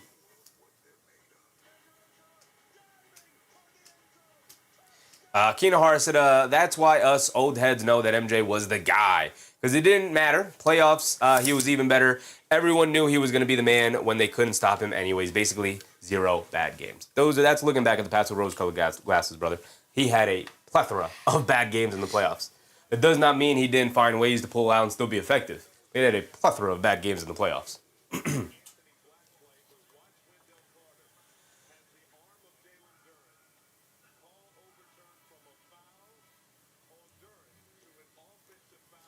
So they wave the basket away. They wave the basket away. They call an offensive foul on Wendell Carter Jr. holding on to Jalen Duren there. They wave the 2 points away, and Detroit gets the ball back. An excellent challenge, a successful challenge. Did we fill that in already? We did. Successful challenge for JB Bickerstaff and the Pistons. Cunningham driving it down. Euro in the lane. Gets fouled by Desmond Bane. Cunningham going to the foul line for 2. David said Reeves coming back game 4. I wouldn't bring him back for game 4. I wouldn't. I'd let him continue to get some rest. Detroit boy said, I'd say this is a bad matchup for Duren. He's just physically imposing for most guys. Orlando has plenty of huge guys to combat that. He's very limited in terms of offensive skill. Yeah. But who are you going to be playing against in the playoffs, right? Nimi Cade, Nikola Vucevic, who can match up size-wise with Duren. Karl Anthony Towns, Mitchell Robinson, who can match up size-wise with Duren. Orlando with their bigs, Wendell Carter Jr. and Goga Batadze can match up size-wise with Duren. Like that was always the problem. That's what everybody was saying. It's like, great. He went off for 25 and 15 against the Washington Wizards and Alex Sarr. What are you doing in the playoffs, though? But here comes Detroit. It's a 6-point game. Cunningham knocks down both free throws. They get it in the Banchero down the lane, swings it around. Suggs, extra pass to Wagner. Wagner coming to his right, spins back to his left, driving it down, has a lane to the basket, gets swatted out of there by Duren. A lot of contact, no foul call. Here comes Thompson, bringing it down the other way. Thompson in the lane, leaves it off. Extra pass. Harris loses the handle on the ball, knocked out of bounds. It's going to stay here with the Pistons, though. Keno said, no plethora, Sheffy. Consistently great. The best, in fact. There are a plethora of bad games we could pull up for Jordan. Doesn't mean he wasn't still extremely effective in those games and found ways to win, found ways to be impactful in those games, but a plethora of bad games in terms of not shooting well. Harris, fall-away jumper. Like I said, rose-colored glasses, brother. We could pull up those box scores, but we won't have to. Tobias Harris knocks down the little fall-away jumper. It's a 4-point game, 99-95. Wagner gets it over to Suggs. Suggs up top being guarded by Duncan Robinson. Suggs dancing with it, coming to his right, being guarded by Tobias Harris. They get it over to Banchero. Banchero, jab step, hesitates, coming to his left, down the lane, Euro, in the paint, floater, draws the foul, he's going to the foul line for 2. A lot of moves there for Banchero to get the shot off, but he draws the foul on Duren. That is the 5th foul on Jalen Duren there. Joe said, what a choke by Orlando? It's not necessarily a choke. Maybe a little bit, but not really. The Pistons are a good team. They're capable.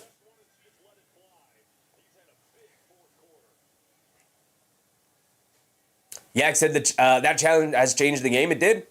It cut it from what could have been an 11-point game down to a 7-point game as the Pistons went down and scored the other end. Ended up being a 5-point swing off the possible free throw from Anthony Black. Now it's a 5-point game. Banchero knocks down the first one. He's got another one coming.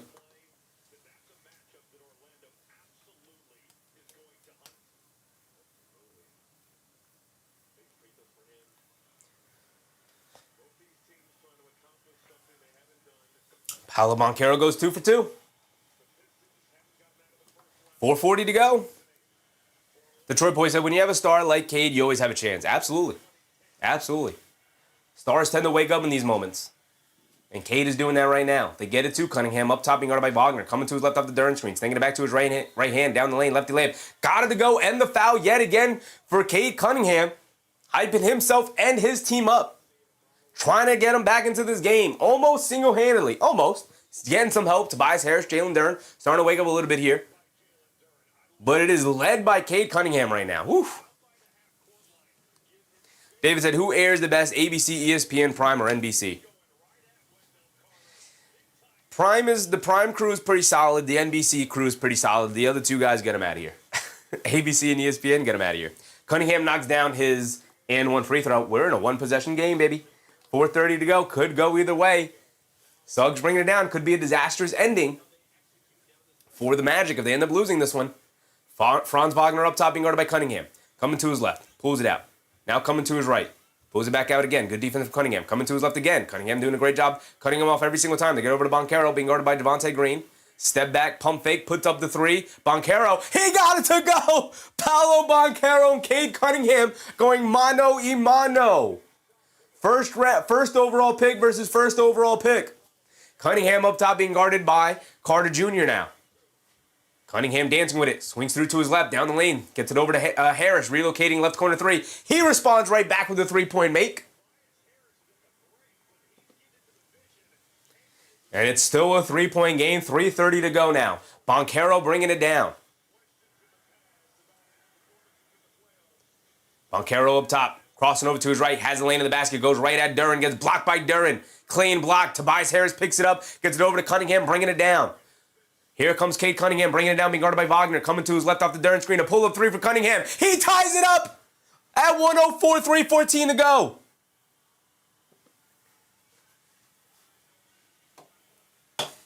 The takeout said moving screen on Detroit. Could have been. Could have been. Star said Banchero is a beast. These two guys are going at it, man. This is beautiful. This is beautiful basketball right here.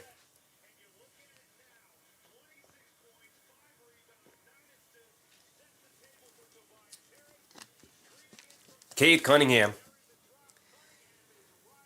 has been inconsistent all night long. All night long. And is playing his best basketball here in the fourth. Star said, Orlando. Never change. Never change. Knicks fan. What's up, Knicks fan? Man said, Magic. Lock in here. Tied at 104. 3:14 to go. Could go either way. Detroit said, this is what the basketball fans hope for. A back-and-forth affair, a close game down the stretch. This is what playoff basketball is for, baby. Absolutely.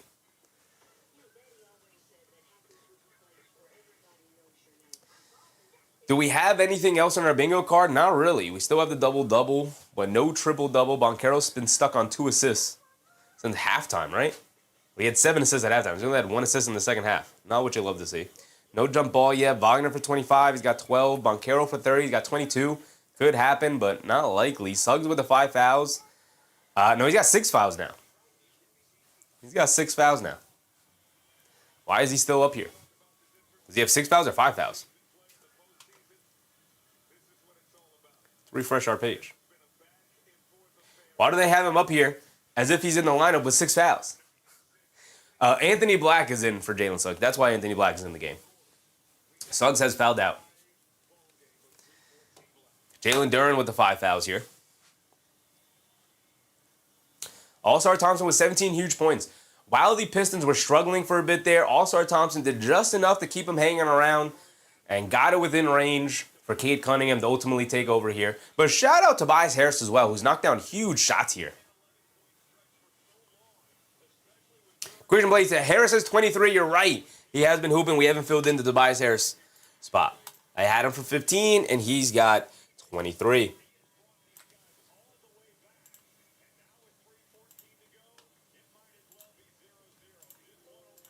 Here we go. Russell Field said, you excited for Knicks game later? Pretty excited. Pretty excited. A little anxious as well. Can't wait for it.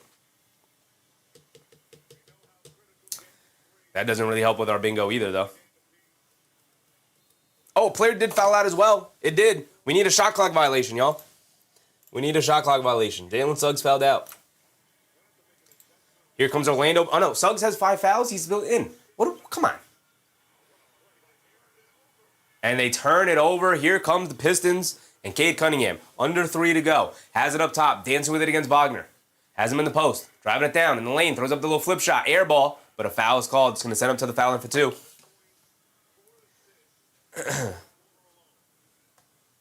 Suggs is back out there. But he's up here with 6 personal fouls on the ESPN board. But Suggs is on the court. So I guess he's got 5 fouls. So a player hasn't fouled out yet. We can delete that. I guess. Sunset and Skyline said this is a good game. It was a great game. Great game. Just under 3 minutes to go. Cunningham at the foul line for 2. Cunningham, a very good free throw shooter. Knocks down the first one. He's got another one coming.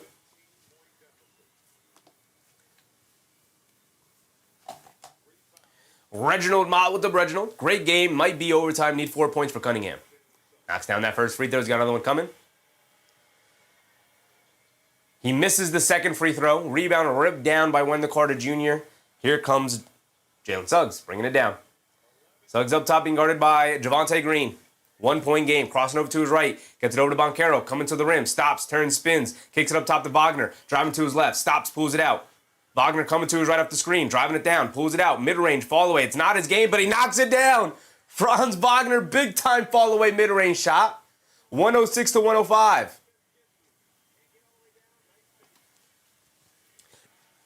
Cunningham up top, gets it over to Thompson, back to Cunningham. Coming to his right, they show two. Over to Thompson in the lane. Steps through, kicks in the corner. Javonte Green back to Thompson. Thompson pulling it back out, has it in the post. Hands it off to Harris, coming to his right. Foul line, pull-up jumper in rhythm. Can't get the soft bounce. Battle for the rebound. Carter Jr. comes over the back and snatches it away from Jalen Duren. And they get over to Suggs. He'll bring it down. They hold on to a 1-point lead with 2 minutes to go here. Suggs has it up top, being chased by Thompson. They get it to Banchero, being guarded by Harris. Banchero. Jab step, one dribble, bullet pass. Franz Wagner, left wing three. He put it in! Franz Wagner, icing the game. Big time basket. Game not over yet. It's a 4-point lead. Huge shot for Franz Wagner, who hasn't, I don't think he's knocked down a three all series long, but he knocked that one down right there. He has come up huge here in the fourth. JLV said, how many total rebounds now for both teams? We can take a look at that.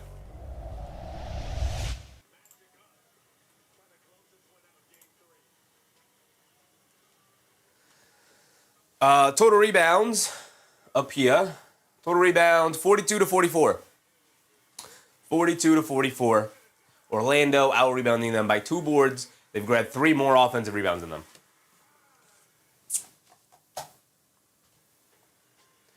Keenar said Wagner is the Magic best player. He is, in general, but after the injury, it's definitely been Paolo. And Paolo had a horrific end to the regular season. But I shouldn't say horrific. The Magic as a team didn't have a very good end to the regular season, but I thought Paolo played much better at the end of the regular season. And Paolo has been the best player for the Magic in this series by far. He's trying to make a claim for that back. He's trying to make a claim for that back. It has definitely been Wagner the past 2 seasons or so. But Banchero making a claim for it right now. Who was the guy who drew the defense to kick it out to Franz Wagner? Paolo Banchero. It's another assist for Paolo, by the way. Chris Kahn said, I bet you it's because Detroit's playing at home. This game is in Orlando, brother. Star said Paolo was forced to step up more in general. He has, but he's also changed his shot die pretty significantly. He's taken a lot of those mid-range jumpers out of his shot die, which has helped him become a much better overall player here. Here we go.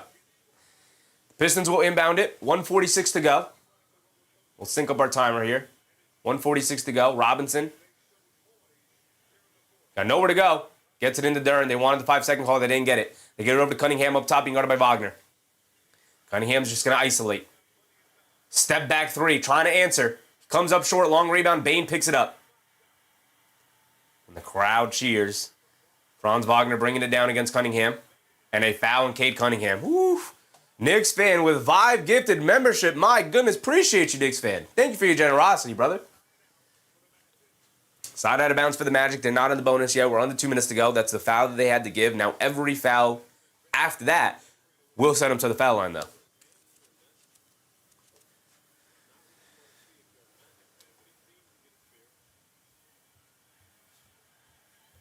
Bane comes up limping. Cramping up, it looks like.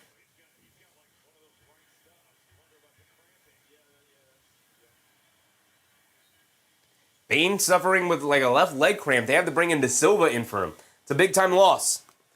Here comes Franz Wagner bringing it down. They hold on to the 4-point lead, so they're still in control of their own destiny. Franz Wagner up top being guarded by Javonte Green.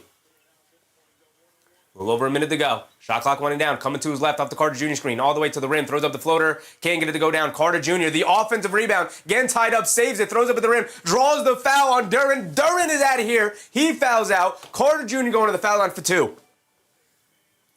Carter Jr. wrestling that rebound away from Jalen Duren. First of all, he wins it away from Cunningham. Then Duren ties him up, grabs his jersey, slapping away at it, and that's 6 fouls on Jalen Duren, who now subs out. Right? Yep, he fouls out. And there's the player fouling out on our bingo card. Anthony Black needs 12, 3, and 3. Don't know what he's sitting with right now. I don't think it's that, though. Niall Dimitri with a very generous super chat. Appreciate you, Niall. Appreciate you, brother. You are the best. Appreciate you, Niall. Appreciate you. We got a minute to go here. Carter Jr. to foul in for 2. We had a player foul out. We could use a shot clock violation. We could use Anthony Black for 12, 3, and 3. We could use a goaltend. Got bingos everywhere.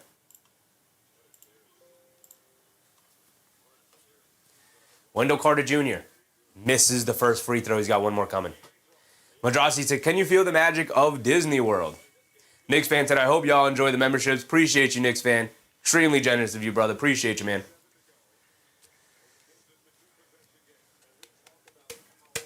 Paolo Banchero, 1 assist away from a triple-double as well.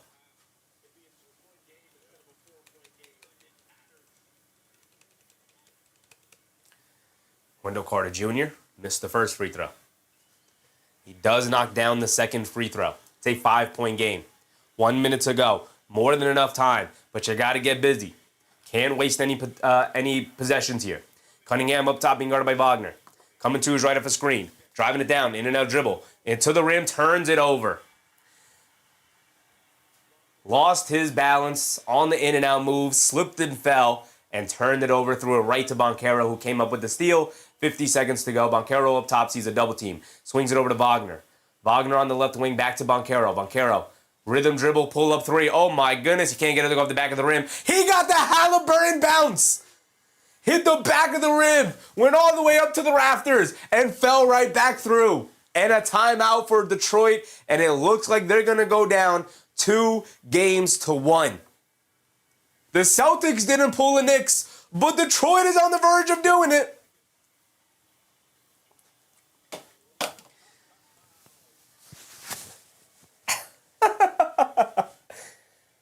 My goodness.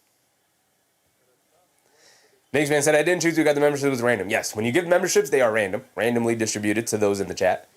Justin23 said the Pistons suck. Chi-Chi said the frauds Pistons, they were smack on Twitter. Yeah. Pistons had a lot. Pistons fans had a lot to say this season. They're down 2-1 to the Magic right now. Roy Valentino, appreciate you, brother. Gigi said, refs rigging the game for the Pistons, but Paul don't lie. Banchero here in the fourth quarter, man. 2 for 2 from 3. 11 total points, getting himself to the foul line as well. Excellent game for Banchero overall. 25 points for him, 11 boards, 9 assists, man. What a performance. TT in the morning said, we are cooked. Just end the game. Take Cowboy said, Knicks pay attention. Fight for the rebounds, close out, leave no crumbs. Yes, sir. 40 scope. Detroit basketball. Will Barr said, cry me a river, Detroit. Rotund Calzone, my guy. Said, are you enjoying the Magic Championship? My guy, Rotund Calzone, has been on the Magic for years here in the chat. He's about to finally be right.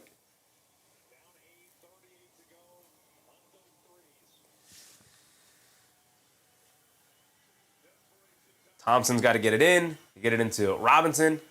Gets it over to Javonte Green. Steps behind, tries to step behind the three-point line. Just heaves it up the rim. And it's a foul on, it looks like Anthony Black there. It's not a 3, though. It's a long 2. They're saying it's a foul on the three-point attempt from Javonte Green, but he didn't make it behind the line. It's a long 2. Buzzer Beater says, salute to whoever said, can you feel the magic of Disney?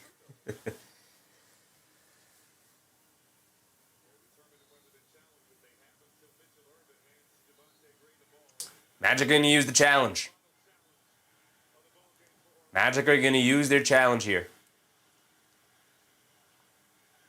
And a refs you suck chant raining down from Orlando faithful. Keen Hart said, anyone see Mikal Bridges around town? He hasn't been seen on the court, that's for sure. Yeah, man, those MIA posters are out there. Those MIA posters are out there. He's on milk cartons everywhere. Mike Walton said Knicks Hawks over 214.5. We'll see. We'll see. That's definitely been a defensive battle of a series.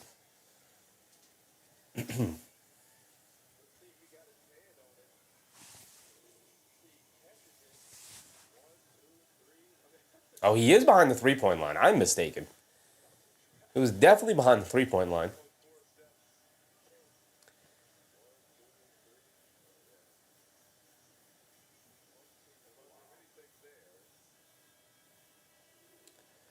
They showed only 2 angles on the replay. I didn't see a foul. John Brennan said, I thought the Magic were giving the game away late again. They were on the verge of it. But Paolo Banchero and Franz Wagner had other things. They had other things on their mind. It is a huge challenge, obviously, because he was behind the three-point line. He did take about 17 steps to get there, though.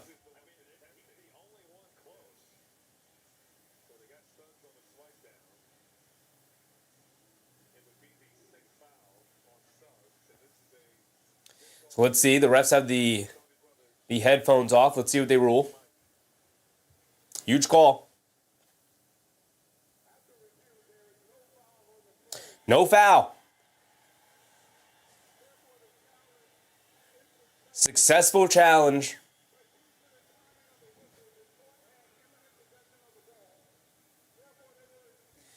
Detroit has imminent possession anyway, so they'll get the ball back. 34 seconds to go. Whitbar said, looking like I'd rather have my team lead by Paolo Banchero than Donovan Mitchell. Retired Aiden, what's up, retired? That was clearly a travel and clearly not a foul. Yeah, both of those things, definitely true. So Detroit gets the ball back at least. They get it into Thompson. Thompson gets it over to Cunningham. He'll put up the three over Wagner, well contested. Can't get it to go. Carter Jr. the rebound. Gets it over to Suggs. And they're going to play it straight up. Suggs, bullet pass over to Anthony Black, turns it over. 20 seconds left. Buzzer beater, my timer was off. It was 34 seconds. Now it's 20 seconds remaining. Cunningham bringing it down. In and out dribble, coming to his left. Swings it over to Robinson. Pump fake, steps through. He puts up the three. Can't get it to go. Banchero the rebound. Now they'll dribble out the clock. They get over to Wagner. And that will do it. Yup, that'll do it. They dribble out the clock. And Orlando goes up 2-1. And Detroit, probably in a worse spot than the Knicks are in. Not going to lie. Because they only have 2 well-played quarters in this series. And that was the second half of Game 2. That's it. Now, Detroit is still going to be favored to find a way to pull this series out. But man, oh man, here comes Orlando. Ian Parkin said, great, see you at 6. Yeah, we will be live. We'll be live at 6. But I will say, no shot clock violations. Anthony Black, what did he end up with? Let's take a look at the box score at the end here.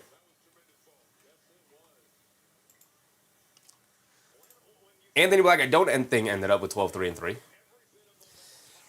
Anthony Black ended up with 8, unfortunately. He did have 3 steals and 3 blocks, though, for Anthony Black. My goodness. All he needed was 4 more points. I would have gave you 3 steals and 3 blocks. All he needed was 4 more points. He had 8 tonight, 1 for 6 from the field. Not good enough for Anthony Black. Suggs, 3 stocks, he's not getting. What are we close to, though? Triple-double. Paolo Banchero doesn't get the triple-double. He's stuck on 9 assists. Goaltend we didn't get. Kind of a controversial goaltend call. The first half was offensive basket interference. But you know what? Because Orlando won, because I'm feeling all right, I'm going to go ahead and throw it in there. And we're going to kind of hit the bingo tonight. A little bit of a sympathy bingo. We didn't get a proper goaltend, but I'll give it to you there. We didn't get anything else. No shot clock violation. No Anthony Black, 12, 3, and 3. And those are the only 2 other ones close to a bingo. So not only is Orlando going to walk away with a victory, but we're going to walk away with bingo. I'm going to give it to us. Bonamona said, Sheffield said it, Orlando going up 2-1. And here they are, man. Here they are, 2-1 against the... Data warning. 2-1 against... against the Detroit Pistons, man. Who would have guessed it? Who would have thought it coming into the series with the way that Orlando ended their regular season, man?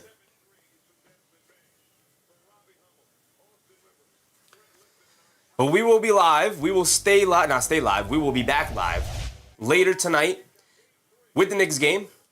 Phoenix, Orlando. Phoenix, Oklahoma City have tipped off now. That is 15-13 here to start the game. We will be back at about 5:45 to take on to cover our Knicks-Hawks game here. But before we head out, we have to deliver out bingo for you guys. Karam said Suns versus OKC. That is on right now. We won't be covering it, but it is on right now.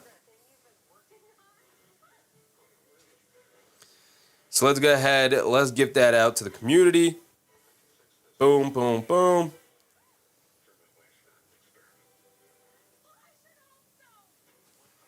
Man, why do you keep asking me for the password? I keep putting it in.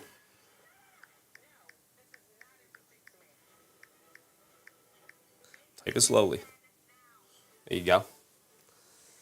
Now, Dimitri Carter Jr. was hooping, man. He has locked up Jalen Duren in this series. But shout out to everybody in the chat, man. Thank you guys for hanging out with me here tonight. Shout out all of the channel members, whether you were gifted a membership or you decided to become a member all on your own. I appreciate you guys nonetheless. We will be back later tonight for more basketball playoffs coverage. Knicks versus Hawks, 5:45 start time. We'll do a mini pregame before going in to the full-time coverage stuff. With that being said, I appreciate you guys. Remember, first before bed, stay hydrated, and I'll catch you on the next one. See you later, everybody. Bye.